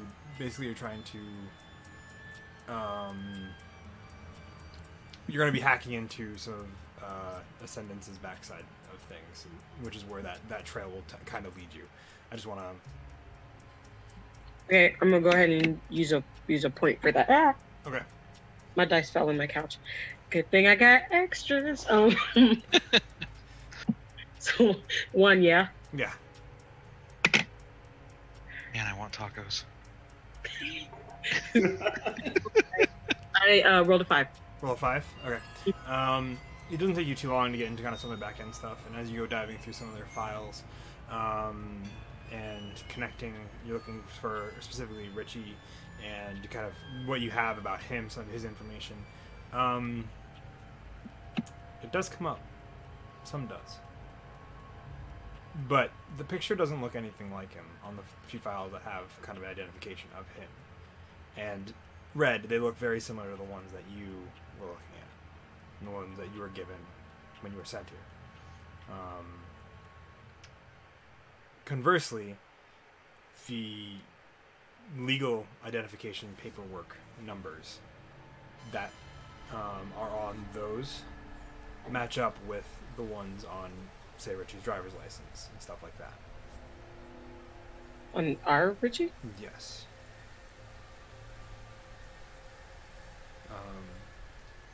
The last time they dealt with him, he was dealing and giving them, he gave them 3 different DNA samples. Sold for about 30 million.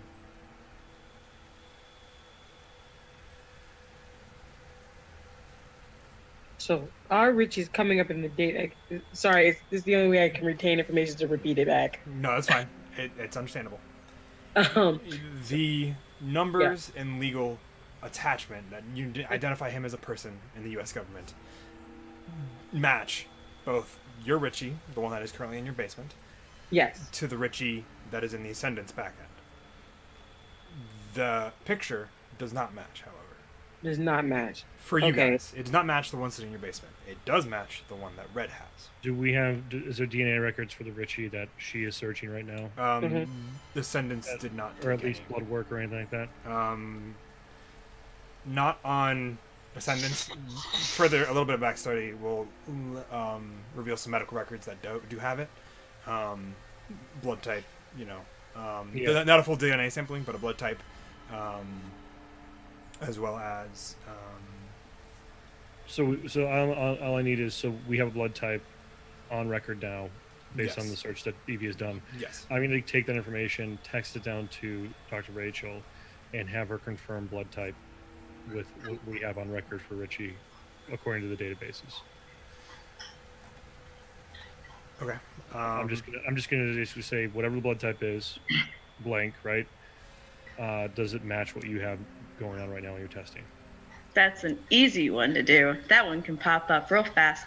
Though the whole thing is, Red, did you share which wrist that was on? It would be my left. Your left? Yep. I am going to probably, with the whole blood sample thing, just take Richie's left arm, just to see if there's any consistency. Are you looking for the similar holes too? Mm-hmm. There are none on Richie. Okay. And as you take blood work, the blood type does match. And as you run it through DNA sampling, it doesn't look right.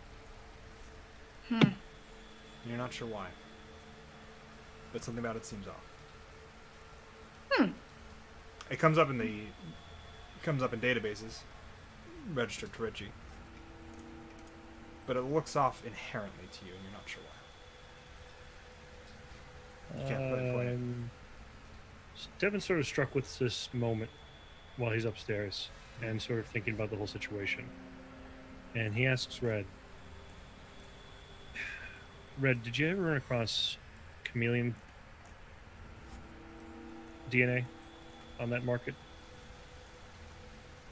Yeah, quite a few times actually. Got a few of them in the spades ourselves. Great to have on missions. I text Dr. Rachel real quick. Richie might be the one. All right. Well, everything seems to be great.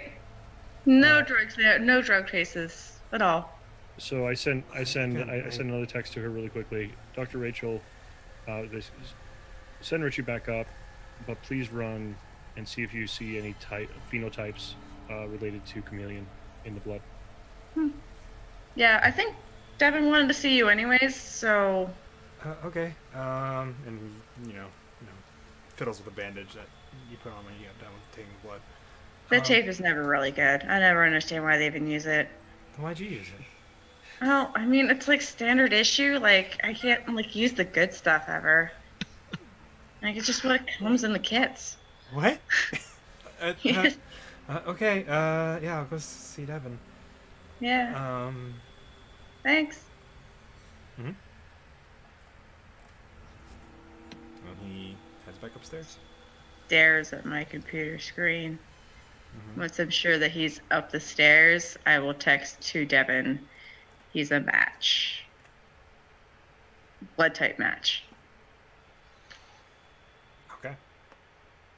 And try to get my animal phenotype with which hybrid he is running through to see if something pops up.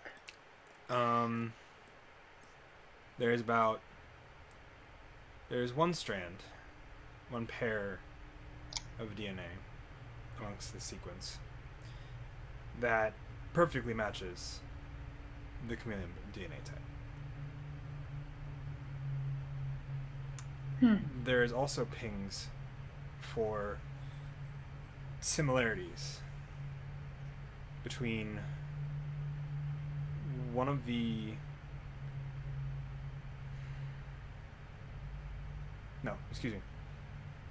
that is the only similarity you find there. Cool.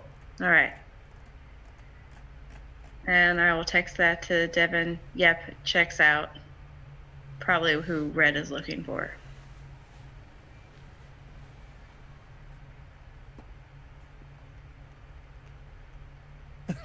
And this is Devin just sort of sitting at the table like this now. She kind of goes, as you get upstairs, she goes, "You wanted to see me, Devin?" No, I mean, I think Dr. Rachel was done. How you feeling? Good. I mean, got my blood taken, but good. Sure. Sure. Kind of tired, but good. Well, they look nothing the same on that screen, tell you. No, it's overall. It's taken. Maybe just. Identity is a hell of a thing. Yeah. Okay, so let me And think. up my info, go up the stairs.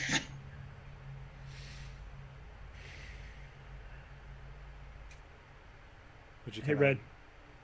looks around nervously, like not But sure. I think why. like So Devin sort of turns to Red. Hey, Red. Yeah, mate. You did mention that you're salt of the earth, right? You're not really into the tech stuff. No. You're not the smartest of men, and you're happy to admit that. Is that correct? Yeah, I like money. I like punching things. Nice, very nice. Yeah, I like this chair too over there. I really want that chair. I'll take- So I start moving toward the back door. Evie, do you want to check the locks on the front door, please? Do I want to what now? Check the locks on the front door, please, Evie.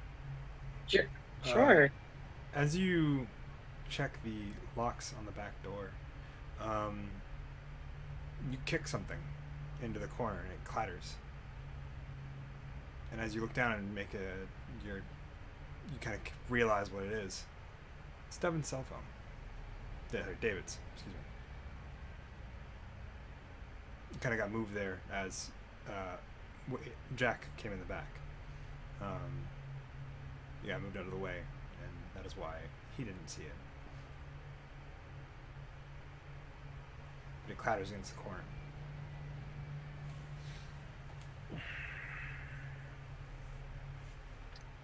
So I will. The corner. So it's out of my reach from the path of the back door, correct? It's kind of like you have the back door, and it's like to the right of it, from where you're kind of walking towards it. It used to kind of be like just right of it, but like in the middle of the floorway.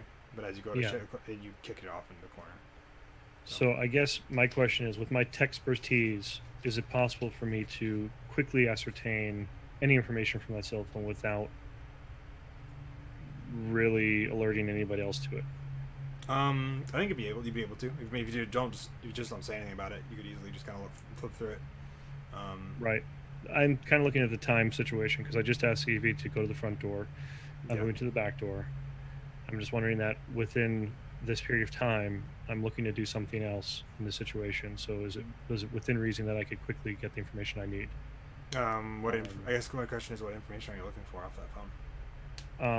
If David tried to text or do anything, is it like when I flip it open, does it have like him attempting to text or call or anything? When you flip it open, it immediately opens up to the phone dial, which has it set to speed dial to what seems to be like the group chat. But the send was never hit. Okay. I'm going to pocket the phone, and I'm going to move toward the back door, and I'm going to turn to Red. And Red, I think he's your guy.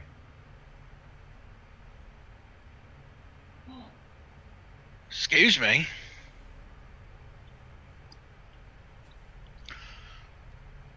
But that picture didn't match his face.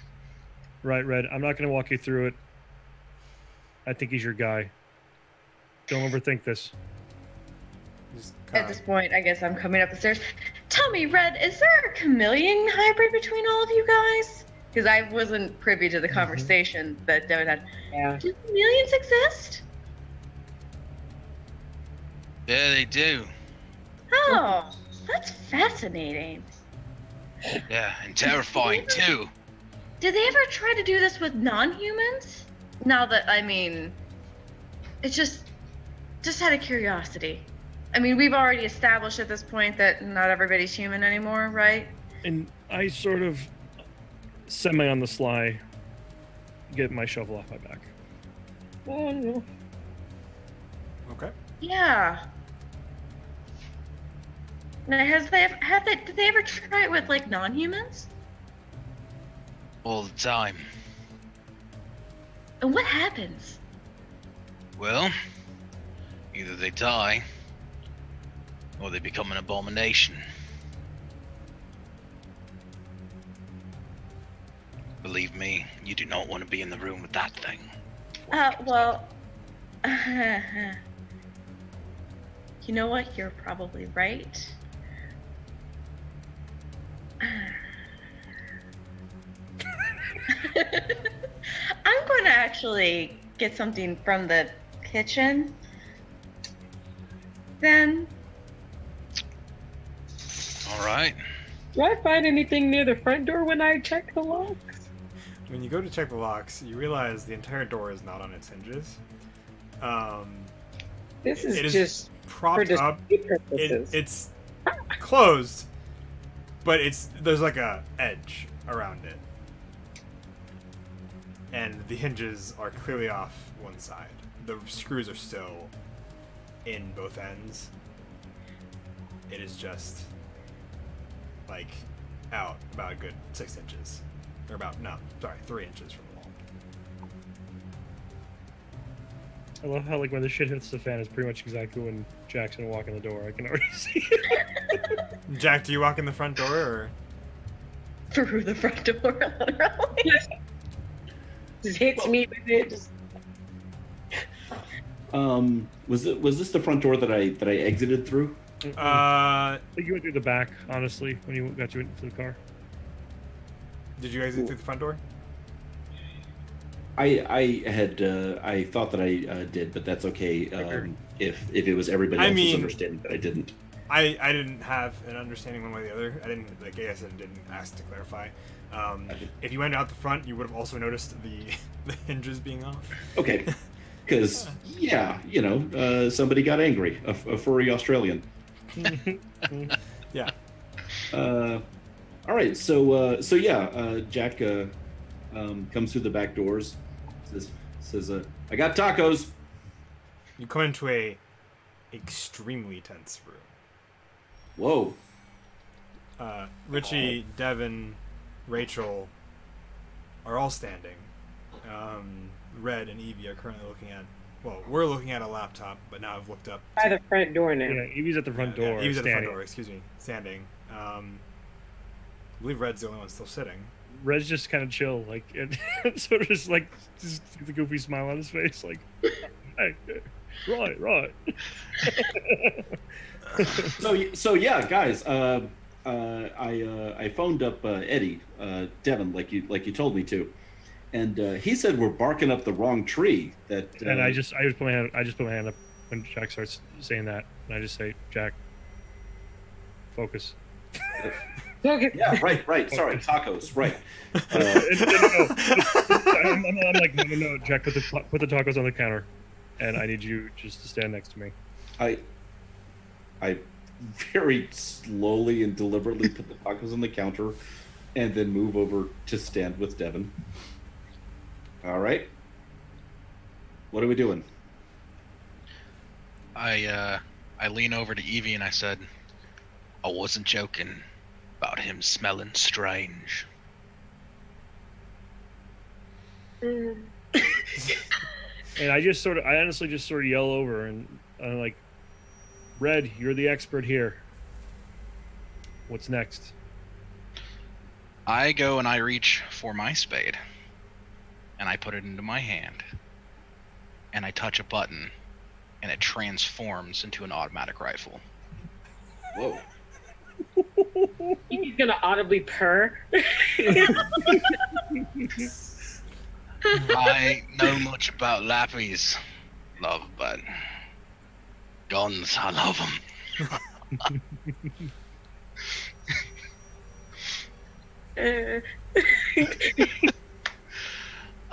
I'm going to stand up and I'm going to point my gun right at Richie. And as you point the gun at him, that's when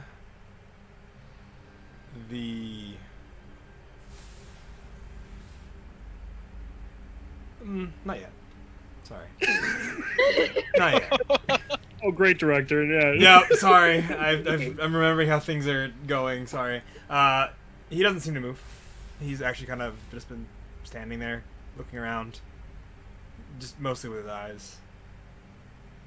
So, since that's his reaction to the gun being drawn on him, I move closer, but keep my distance with my shovel in hand. Richie. Yeah? What's going on? There's a gun pointed at me. Correct. And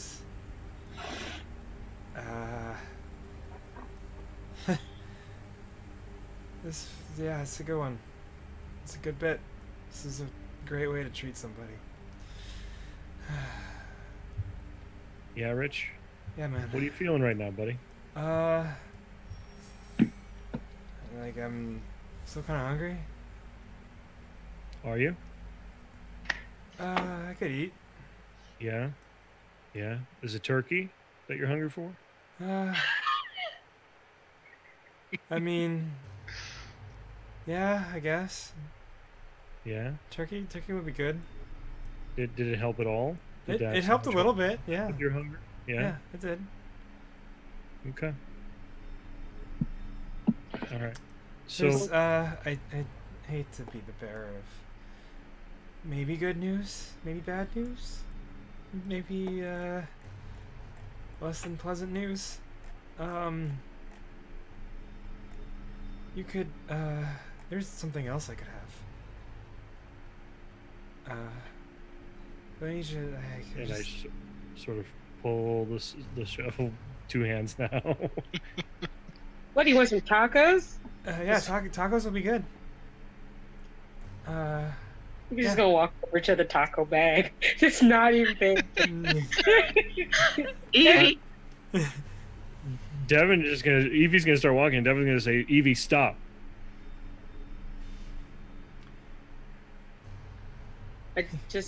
He's hungry, and the door. Did you realize?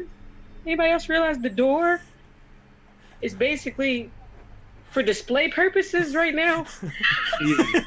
Evie, Richie's still our guest. Let him finish his thought. No. I mean, I am hungry. A taco would fit. But really, and I mean, there's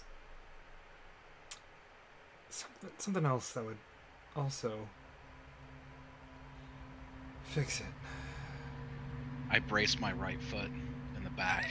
Yeah, and I'm like, my arm. Devin is, Jack, are you reacting in any way to my body language at this point? Because I'm like, I have both hands on my shovel, ready at this door.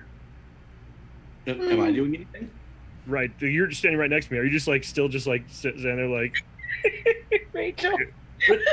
I mean, Richie is like mid-sentence, so you know, I'm waiting for him. Rachel's already figured all this shit out, and after what Red said, she's just gonna go hide behind the counter. I'm just like, what? I'm sorry, and I thank you for the hospitality. I think I've extended my stay. I'll just be going. And he kind of just turns and takes a step towards the front door. And takes another step. Where are the rest of you, by the way? So Evie's sort of in his way. Red is basically, I imagine, on the other side of the table. Well, right, but I mean, I imagine the sort of dining area. There's a stairway, and then the table comes out, and almost like your backs, if you're sitting at the table, would have been to the stairway from the basement, and also going upstairs. So, Red is turned, facing Richie. Well, he's most likely standing now because he transformed his shovel, and he has his weapon trained on Richie. Rachel moved to the kitchen, but her dog is still in the stairway to the right of Richie, because now Richie is facing. So to his left is Red. In front of him is Evie. To the right of him is the dog on the stairway. Behind him is Rachel in the kitchen, which is sort of catty corner to the back door. Yep. And then Jack and I are both at the back door behind Richie. Yeah. That's my visually where. So you guys seeing the same things I'm seeing here? Yeah. I just want to make sure we were all on the same page as I was continuing. Yeah. Okay. Yeah. So he takes another step towards the front door, And I read, what do we do? and another. I let out a warning shot into the ceiling. He braces. At that, Evie like just Just reflexively takes her knife out and goes, "What is happening?" he just kind of looks over and goes. Rachel's going to shout. Red. Lucretia, which is to hide. The dog should run straight down the stairs. Yes. Just it's down there. Yeah, the skittering of claws on tile, and then sounds. Good dog.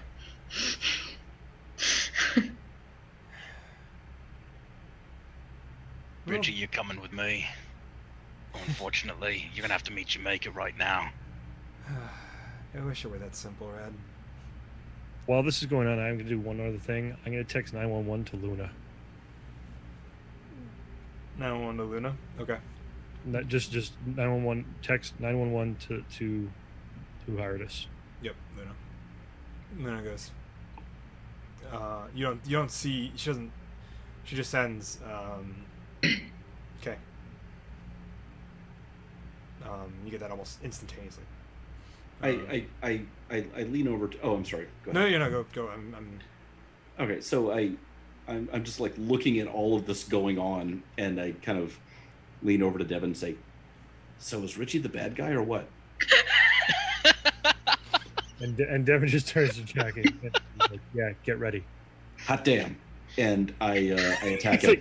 He's like, You're gonna go for him. oh, I'm you gonna just go go. for him. Okay. Yes, Okay. yes. Roll me an attack. What's that? Roll me an attack. How are you attacking him? I am going to attack him with my hand-to-hand. Okay. I'm going to spend 3 points. Let me see if I can remember how to do this. 3-point spend, hand-to-hand, for a total of 7. For a total of 7. Yes. You're hit. You go to punch him, and you are so certain it's gonna connect. Yeah. It's a 7, for God's sake. It does. It connects, and keeps going. What? And just ever so to the right of you, unfazing almost, you kind of see his entire body reforming to its to a natural-esque. The entire body is covered in scales. Oh, hell no. And he kind of looks at you and goes, "Oh, it's so close too." And then he just leans in.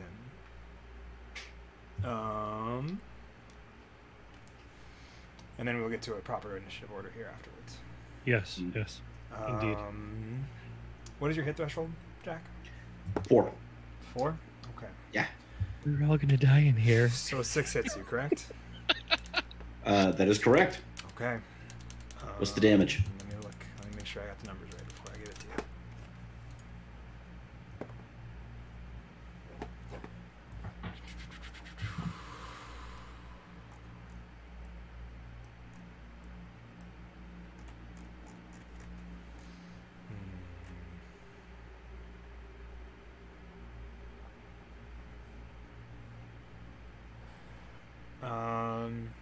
That is going to be 4 points of damage Hey. as Great. two sharp fangs sink into your neck.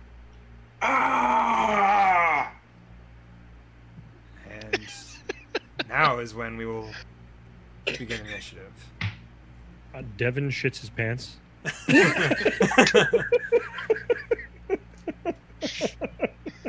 My heart's starting to pound, but I'm starting to get a little angry. I'm excited. Okay. So what am I? What are we doing for initiative? Do we roll this? We all pick what you guys pick what you're going to use. Whoever has the highest score goes first. and then it's going to be the pass to each other like we usually do. That's highest score. Yeah, like so, like your highest, like whatever you're using, whoever has the highest score of of the skill we're using. Yeah, of the skill we're using. So, if I assume Jack's gonna use more hand to hand, so he's gonna have whatever his hand to hand score is. That's what he'll. Have use. we reset things since our last combat? Yep, we have. Yeah. Okay. How do you do that? Refresh. Refresh. I think there's a button for refresh. Good, because my pool was really spent before that. Nope. Yeah, Okay, we're good. I'm looking here. The only thing.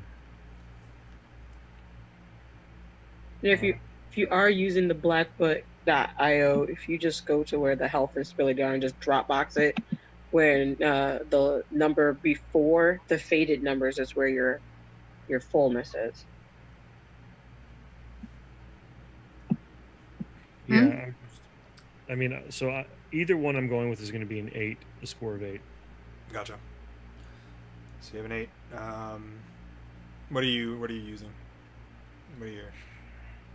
That's where I'm kind of tied up right now because Gotcha. how far am I? Well, we're in a house, so I can probably move and strike within the same. I would say it's probably pretty easy to do so. Is there? I know within the system itself, and you can correct me on this, Wade, but is there a benefit of like doing group things together, like chaining, like if I do something, you do something at the same time to help on a score or something like that? Is that a thing?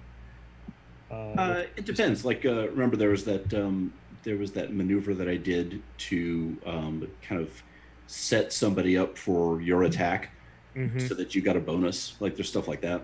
Yeah, the only reason I'm asking is because I mean, with support moves requires athletics 8. Okay, so I could do a support move then. Yeah, totally.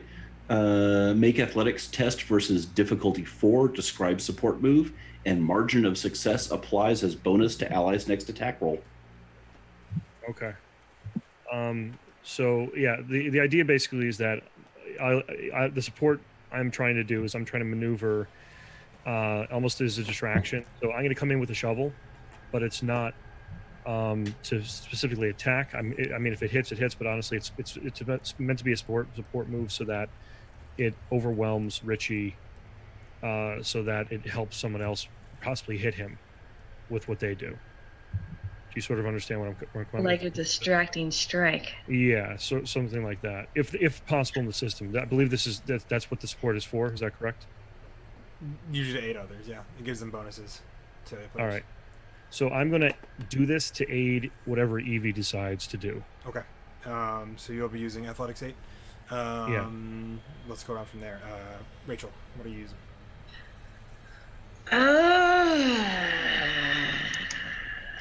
Because I actually don't want to take the lead on this one, but if I want to try to get Jack some hit points back, then I'm using medic, and medic is my highest one, and I don't want to be that close to that guy. Well, I'm good. You're good? Yeah. Okay. I mean, I'm not good. I did have fangs sunk into my neck, but in terms of health, I can walk it off. Okay. We're gonna go with. I'm gonna do the aid thing too, and my hand-to-hand is a 6. Gotcha. Are you using? Well, you use. Gotcha. I am going to, because I'm in the kitchen, so I'm just gonna go and try to grab I'm assuming there's knives or something, and I'm just gonna just chuck them. In an effort to send him just it's another distracting idea, just to not gonna actually try to hit him with tossing a knife, but Gotcha. Okay. Evie. Okay. What you using? I was So if I wanted to basically attack, that's hand to hand, right? Depending on if you're using your knives or if you're meleeing. If you're just using fists and martial arts, that'll be hand to hand. If you're using your knives, that'll be weapons. Weapon, is that athletics? It's weapons. Weapons. Yeah. All right. I believe it's its own stat, right? Yeah. Yes. Okay. All right. Well, then in that case, weapons. Yeah, because it's those knives I'm always saying that I have that have like the brass knuckle holster Yeah. thing on it, because that's when he bit him and I'm panic punching. Panic punch. Panic punch. Try to get him off, but that's why I was like, is that hand to hand or is that weapons technically? I think it's hand to hand because you're punching still. Does that make sense? Yeah. Okay. I'm gonna say hand to hand because you're not using the blade. Yeah. I don't brass knuckle part. I would say yeah. I don't have to go see away if that falls in there. Either way, it's a 7.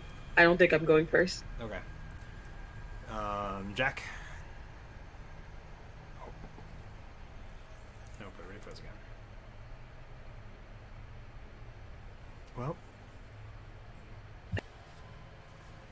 Hello. Sorry, I froze for a second. Jack, what are you doing? Me, Jack? Yes, you, Jack.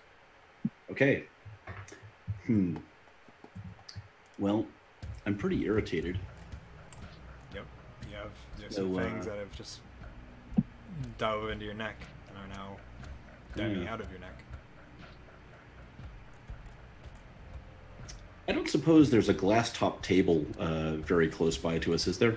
Well, we can say the one in the kitchen is, but the dining room one is not. No. So as his fangs are in my neck, I walk all the way. I leisurely walk to the kitchen. Come with me. But we're in the dining room. Yes, you're in the dining room. Yeah. Okay. I'm going to attempt to smash him into the table. Gotcha. So using athletics or hand to hand? This is hand to hand. Gotcha. So I'm going to spend 2 points and attack my foe. Okay. We'll get to you. Yeah, So what's your hand to hand score? So that way we can see who's going first. Sorry. All right. My hand to hand rating is 8. 8. Okay. Gotcha. And then last but not least, Red.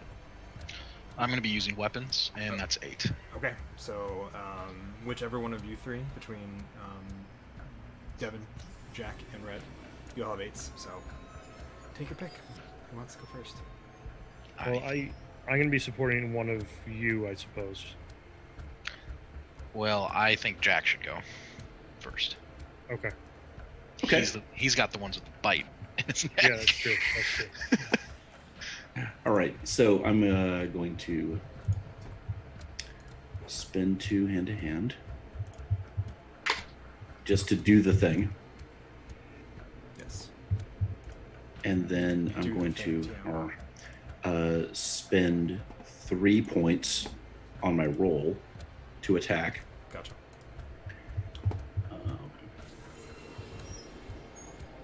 Which gives me a total of 8. Gotcha. Does that do the trick? That will be about his hit threshold, so yes. Excellent. All right. So yeah. So I throw a punch.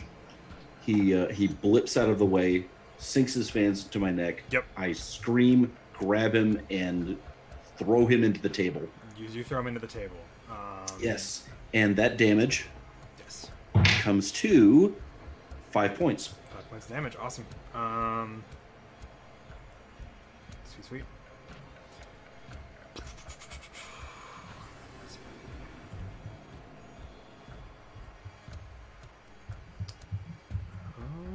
Okay, cool.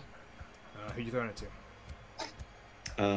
So now I'm going to hand it off to Devin so he can set up Red. Yeah, so I'm going to go ahead and support Red. So I'm going to use my athletics to do so.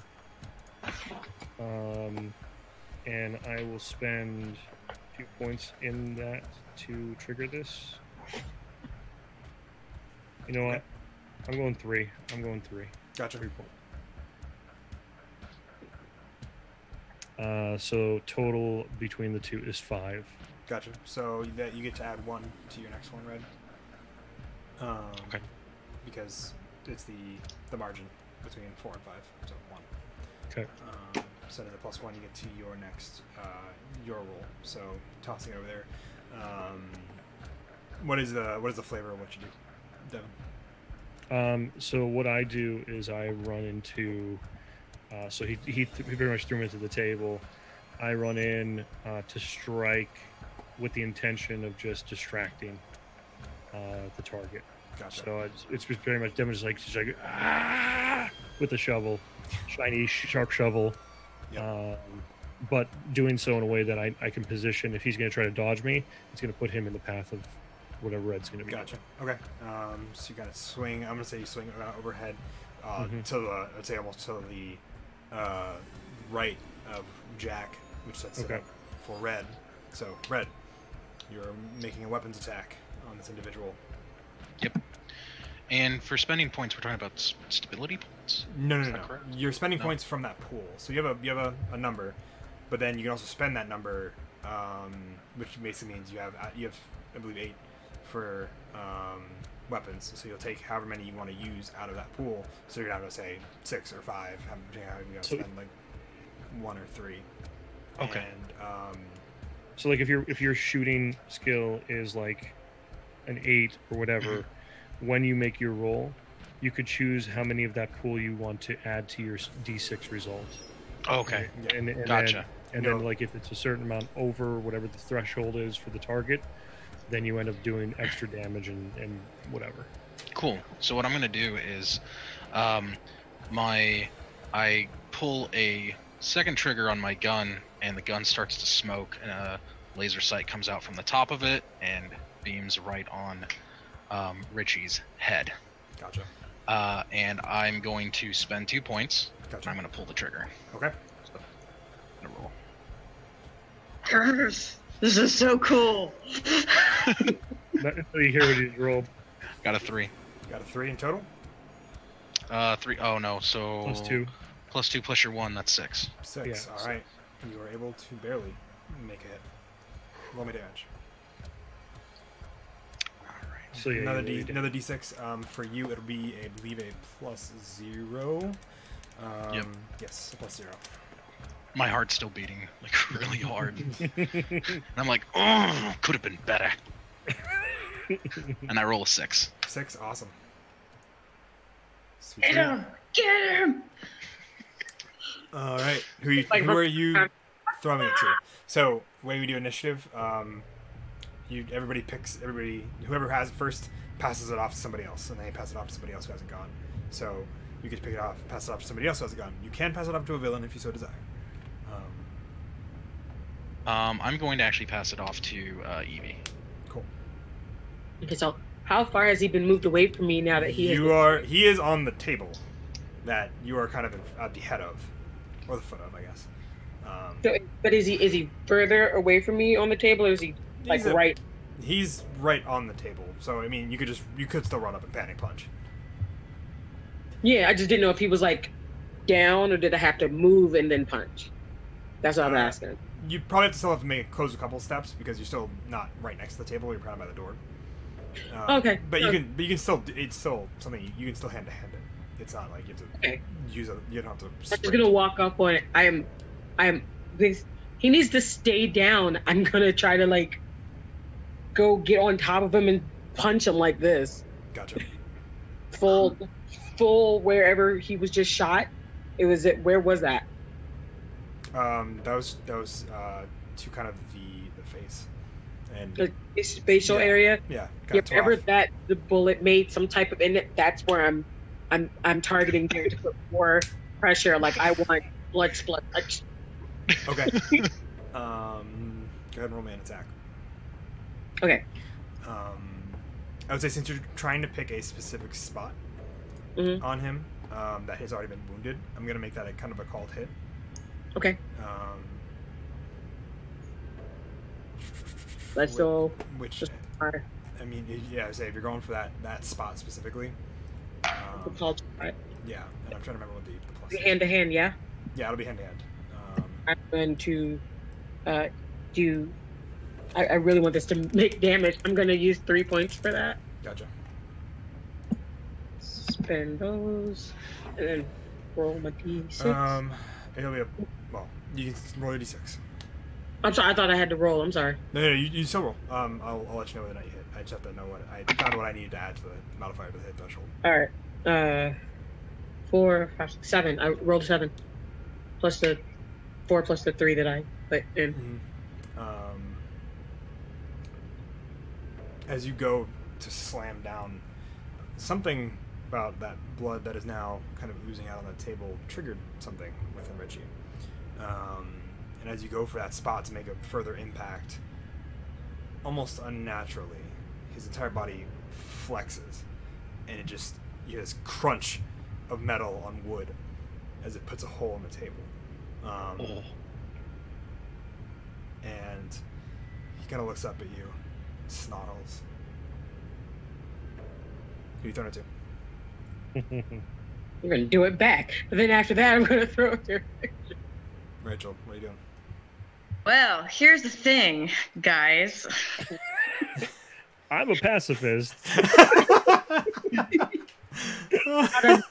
a doctor. I am a doctor. I also actually have a lot more health than you guys think I do. I So know. I don't like him standing and antagonizing my compatriots. He's that not much. standing, first off.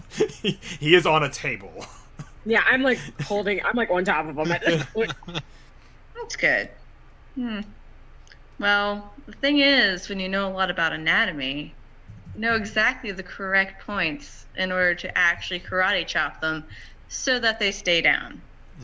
I'm going to close in and get him right in the neck, and I'm using hand to hand. So you're going for the neck with hand to hand? Yes, I am.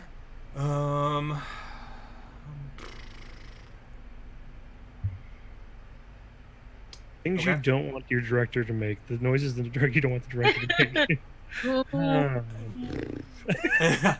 How could I hurt you back? Okay. What does death sound like to you? I'm going to say that is also going to be a called shot since you're going specifically for the neck. Yeah. Totally fine. And I'm dipping. I'm going to spend a couple points on this too. I'm going to spend 3. Tip down. Yes! 8. Again, you go for the neck, and that's when he just kind of slips underneath, and your hand cracks against the wood. It kind of a burn fires up, not one you're not unused to, as he just slithers down. We're strong. Who are you throwing it to? I don't have a choice. You don't. Happens every time, guys. Throw it back to me. We'll just play keep away. It's not quite how that works.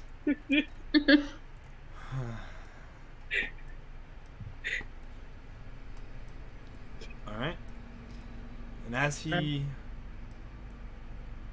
let's see. The once timid Richie. Jerk. The once timid Richie. Let's see. Can he regain that?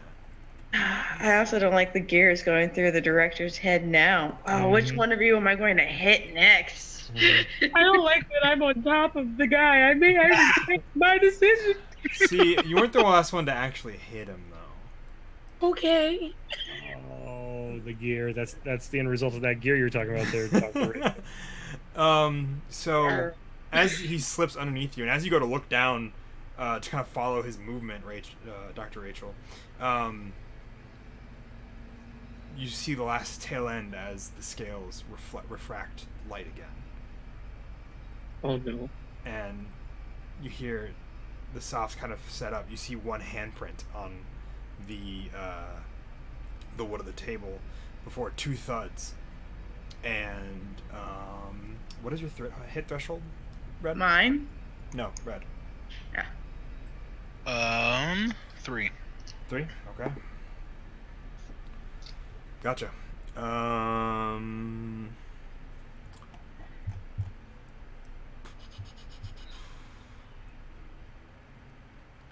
You feel pressure around your neck. And you take 4 points of damage as this pressure is violently pressing down, crushing your windpipe. The blood is, you can feel it pulse in your neck as it's trying to force its way up. That makes me very angry. And he's going to throw it back to you, Red.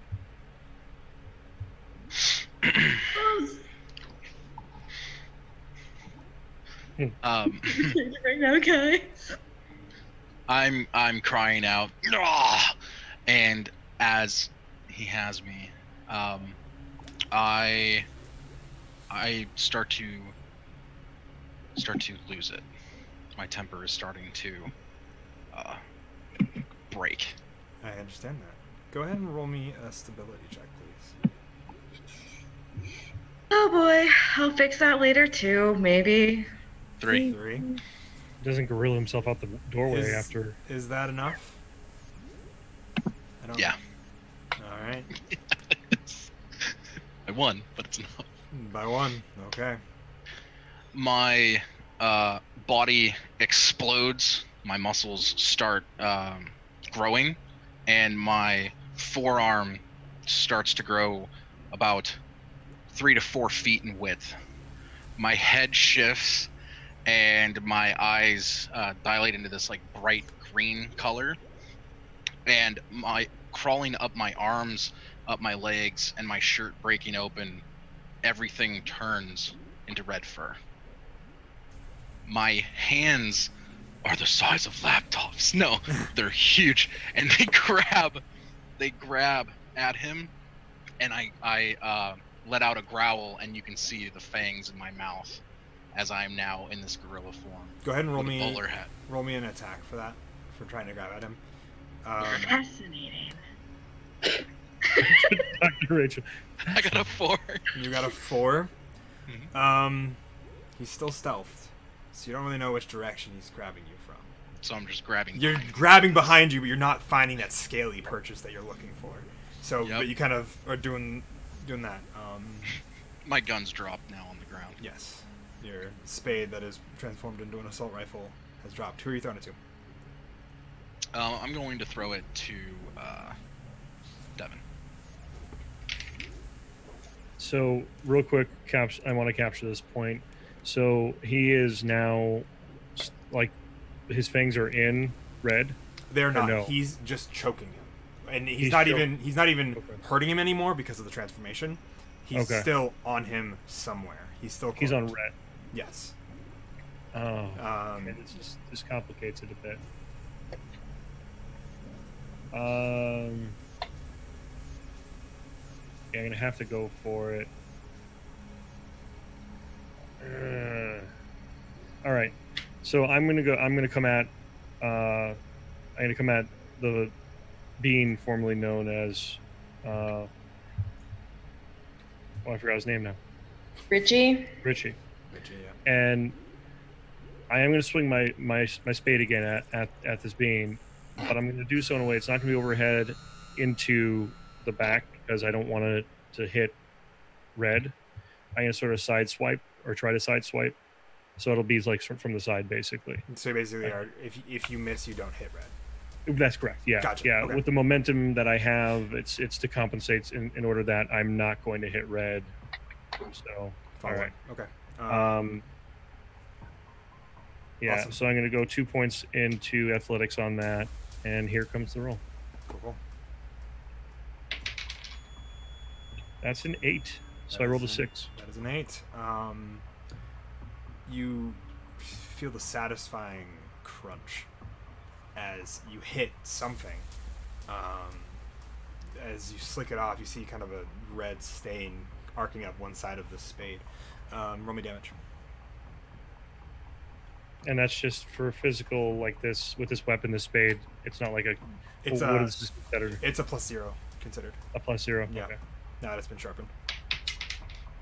That's going to be a 6. Awesome. You hear clatter as it goes flying off. The cloak breaks momentarily upon landing, but as he kind of sits kind of up, very almost very unnatural to what a human would be, but very, you understand why there's the chameleon DNA in there now, especially you, Rachel, before it recloaks. Fascinating. Who are you throwing it to? I'm going to actually because I feel bad for Dr. Rachel always getting in the tail end of these, I'm going to throw it back to Dr. Rachel. Gotcha. Thanks, guys. I'm Yeah. gonna keep on going hand-to-hand combat. I still have some points left to do that. Yeah. I'm gonna kick him. I'll kick him real hard. Okay. Go ahead and kick I'm him. using 2 points. Gotcha. It's 6. You kick, and there's nothing but Okay. Oh, well, plus 2, so it would be an 8. There'd be okay, then yes, you do hit. Yeah. And I've never rolled damage before either. D6. I know. But it'll be D6, I believe, -2 because you're using hand-to-hand. She's like, Minus 2. Yep. -2. That's all right. 4 minus 2, so 2. 2. Awesome. Cool. Who are you throwing it to? Jack, you're up. All right. Having exhausted my hand-to-hand points, I pull a 45 automatic out of the waistband of my chinos and fire it at him wildly. Gotcha. Go ahead and roll me a shooting. Will do. Let me bring up my character sheet. I'm gonna spend it all. Oh boy. For a total of 9. That connects. Roll me damage. All right. Trying to remember what a pistol does. I can't remember if it's straight up or if it's +1. I believe it's +0 because it's a pistol. 'Cause it's a medium caliber pistol. Okay. I believe. Let me double check, but I'll let you know if it's more or less when you roll. All right. Well, I rolled a 6. Sweet. Oh man,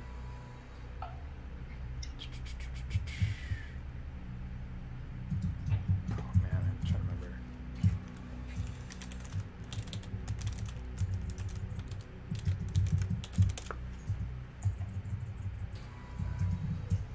Okay, that is a +1. Okay, so 7. So 7. Awesome.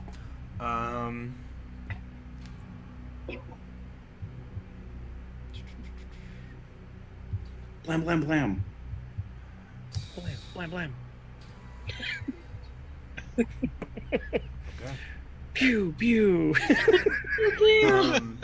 You see blood connect as a couple of the shots hit, sending blood kind of spilling onto the floor of this dining room in the corner where he is. And then who do you throw it to? Who's not gone? Evie is the only one besides. All right, Evie. All yours. All right. Are there bullets flying at me, first of all? No, they are not. just making sure. Don't need someone turn off friendly fire. No, Matrix that shit. Just move between the bullets. That's right. No, it's not how my body works. But I will, because there's not necessarily much I can do because he's being shot at right now. Oh wait, yeah, there is. I'm gonna yeet the crap out of this knife. Go ahead and roll me weapons. Okay.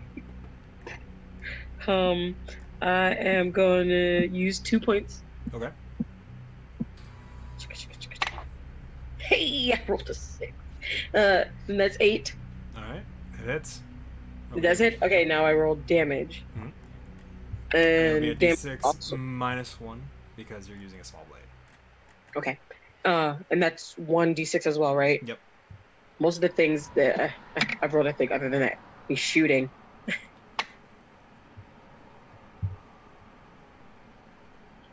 I rolled another 6. I just... Awesome. I'm happy right now. Okay. And with that, as you eat this knife, paint me the picture of Richie's untimely end. Oh, okay. Oh. So, Had to sit up. Hold on. So everybody's everyone's yeeting. I just like saying yeet now. So while you're yeeting bullets and you're while everything's going on, he has basically slithered around away from me and I'm to his back, aren't I? At this point. You are. He's kind of in behind this corner of the dining room where after being hit off of Red's back by a shovel, both a kick by Dr. Rachel, a couple bullets from Jack, and have given his position away pretty clearly between the two, making that throw not incredibly difficult. So while all of that's happening, by the time the second, or however many, by the time like the tail end of the bullets have hit him, Evie just straightens her fingers, slides her hand out of the brass knuckles, catches it with the other hand, and just throws it at the back of his head. Nice. You throw it, and it connects, pushing it back into the ground, the entire body going lifeless and reverting to its natural colors. Blood continues to ooze out of the various wounds that have been opened upon his body. Red, please make me a stability check. Okay. 4. Okay. You're okay for the moment, I believe, right? Yes. Okay. We are out of combat for the moment. Whew. And I sort of turn to Red. Red, are you okay? My body kind of shapeshifts out, and I drop to the ground exhausted. And I just kind of dazedly stare at Devin, one eye half closed. I think so. And Devin just looks at Richie's body, and he can't believe it. It's like a mixture. You could see it sort of in his face, but it's a mixture of just confusion, anger, and he just feels ashamed for keeping this thing in the house and protecting it. Well, joke's on us. We should have just let the Zakazim just get him. Gonna go over to cabinet and find some sort of, I'm sure there's like candy bars or granola bars or something. As you're doing that, Maybe.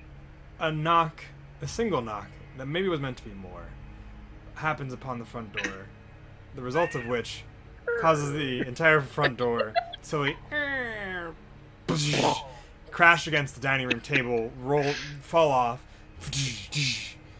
for clattering to a stop, as two old individuals kind of look dumbfoundedly at it before going, "You rang?"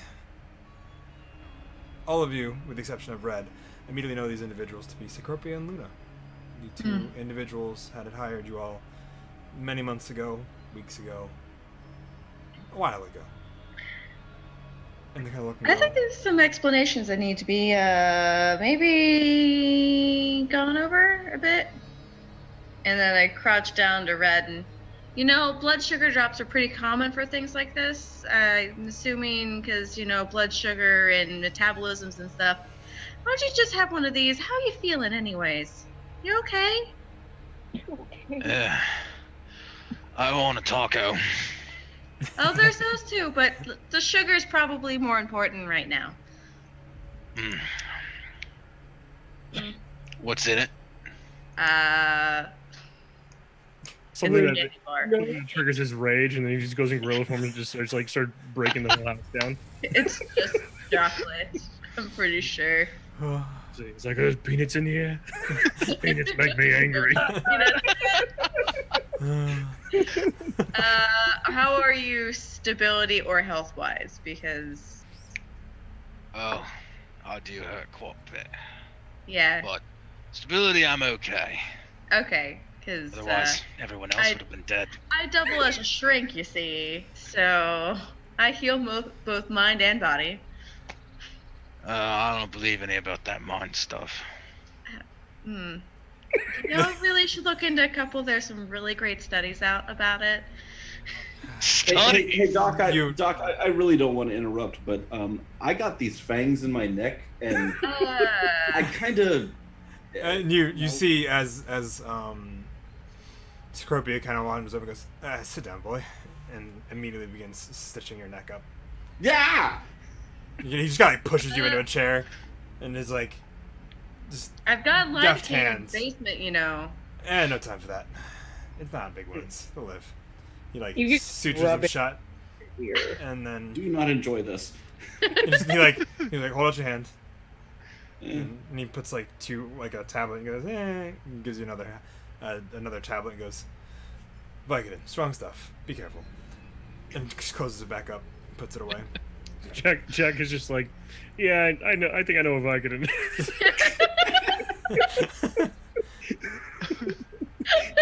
Look, one good thing came out of this night. Getting the Vicodin.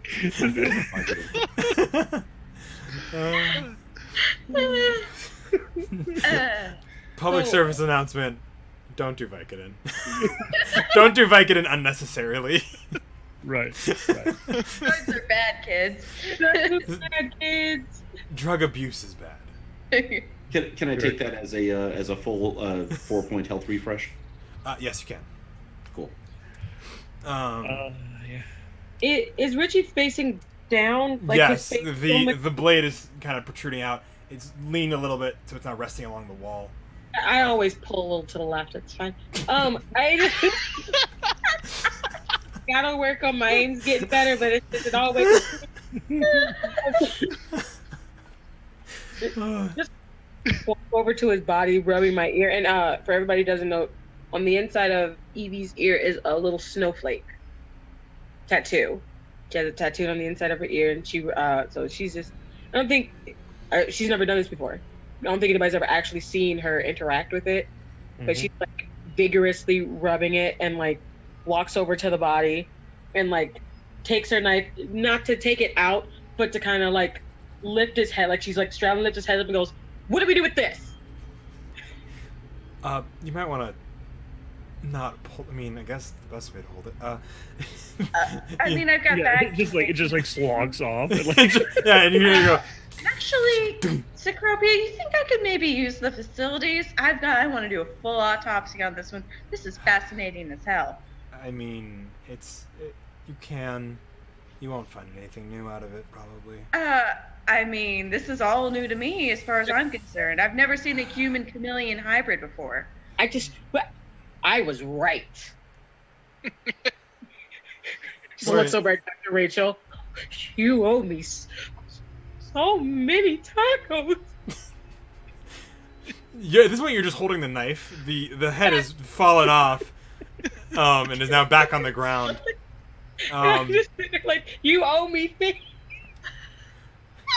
And they kind of look over and go, "Huh? Didn't you know you were still in business, Fred?"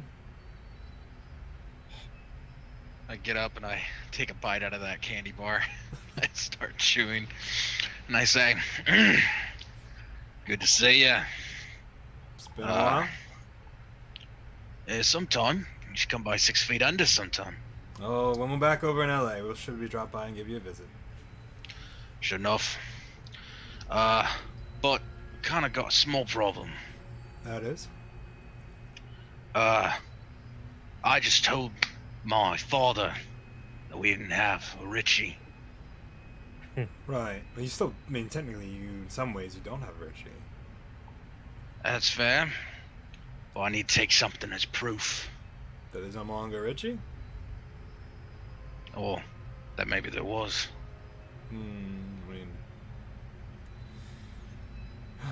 I'm sure we could. I mean, could probably put his head on ice. That'll work. Evie just lifts his head up and goes, "Huh?" I mean, we were gonna use more surgical matters, but if you wish to, I have a bone saw in the basement. Really? No, let her do it. I want to watch. And Devin just sort of looks at Evie and is like, "Go ahead, Evie." Both Cecropia and Luna just kind of nod. Oh, sweet sound. It takes far too long and is far too gruesome, and we'll just gloss over it as it happens. Yeah. Maniacal laughter. It's fine. But you have the head. They're like, you happen to have an icebox downstairs, Dr. Rachel. That I do. Could you bring it up? I guess. Yeah, sure. You got it. It's bad. I feel better now. You might want to get that looked at. We might need to have a talk in a little bit, but for now, this is fine. I mean, in the moment, it's okay. If it lasts more than 4 hours, as they say. Thank you.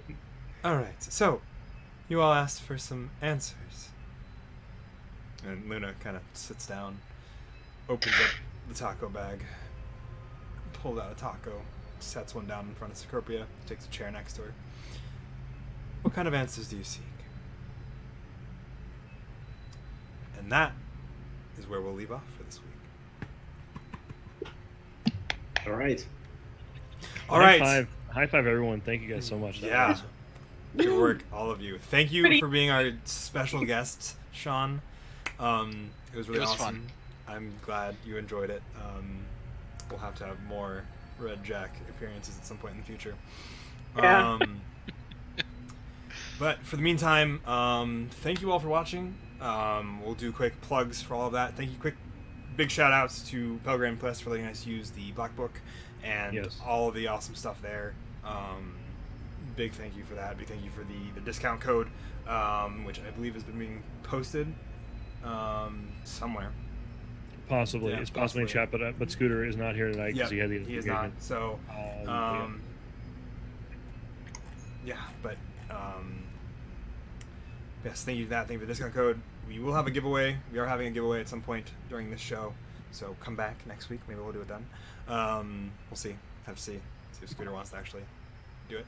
But yes, we'll go around the room, do quick plugs from everybody. We'll start with Will. So you guys know me from Happy Fun Time Live. Do occasional stream with Happy Fun Time Live. The semi-full-time gig-ish thing right now is game director at Smunchy Games.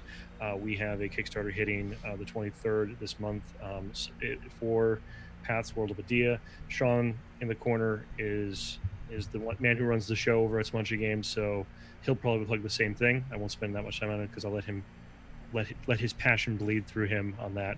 Cool. But we're really excited about that, and we're really excited about the other projects we have rolling out with Smunchy Games. So just take a look, pathsgame.com. Awesome. Annie. Well, Sean's going to take the big one, which I've been doing for the last couple of days, so I'm good on that one.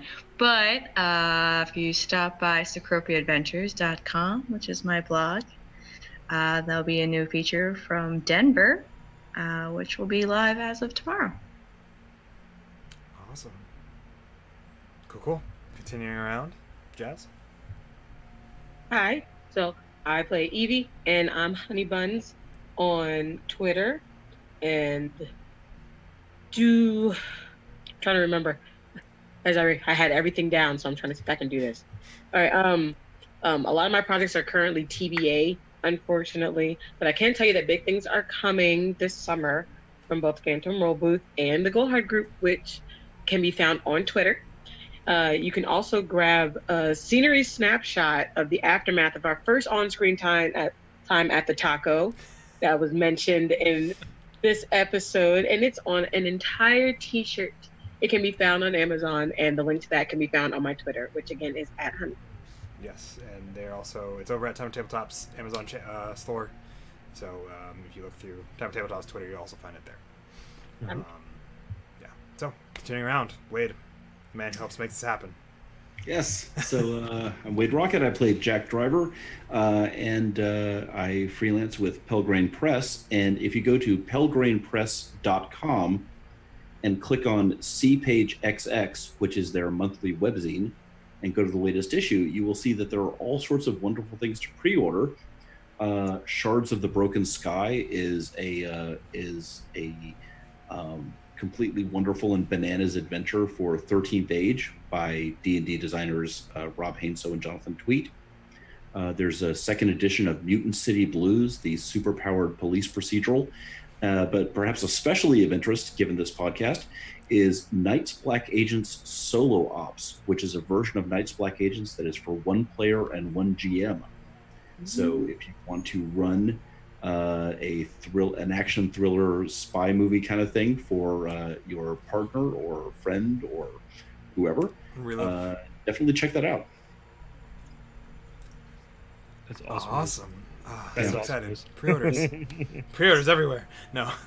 But yes, but no. But anyhow, and last but not least, Sean, special guest of this evening. Yay! Yay! First off, thank you guys so much for inviting me. I'm actually a huge fan of Pelgrane Press, so it's really great that I got to be involved. So thank you so much. I definitely second Wade here on Shards of the Broken Skies. Out. Also, yes, as Will had mentioned, we do have a big Kickstarter coming April 23rd. Smutchy Games is a startup publishing company, and Path's World of Adia is going to be our breakout game. It is a tabletop RPG. It is going to be a lot of fun. We kind of got some new things going on for it. Overall, it has classic gameplay, but we also have a mode called a GM in a box, meaning you can play with the box itself, and that is your GM. Meaning you can also play it by yourself, solo, through that adventure, as well as with your group, without a game master. First adventure is going to be called Secrets of Tyner Dane. Keep a lookout for that, and we will have a Kickstarter exclusive called Trade Trouble for more of classic gameplay. Again, at Smutchy Games, check us out there, pathsgame.com. Go check that out. And I'm just happy to be here. So, thank you. We were really excited, happy to have you. Last but not least, I am Fennicini, the director of this evening's events. You can follow me on Twitter. That's where you can find out where I keep my ridiculous life schedule that I do of all of these shows. I was here earlier today. I'm going to be here probably next week. But I'm all over the internet, so the easiest way to find me, just go through Twitter. It's the easiest way to keep up. But thank you all for watching. Thank you, Time Tabletop, for letting us put on the show, even though Scooter, if you're watching, I hope we didn't derail it too hard. We tried. But thank you for letting us run this even without you being able to present. I hope you had a good evening with your events that you had to be a part of. So shout out to that. Shout out to that entire community over in Sacramento, California. All awesome people. But yeah, we'll see you guys hopefully next week with maybe some more of this, because that's when we should be back on the actual every other week schedule, in theory. Yeah, we hope. We hope. We'll figure it out. If not, we'll see you in 1 to 2 weeks. So have a good night, everybody, and we'll see you guys next time. Hey. Bye-bye now. Bye. Bye-bye. Bye-bye.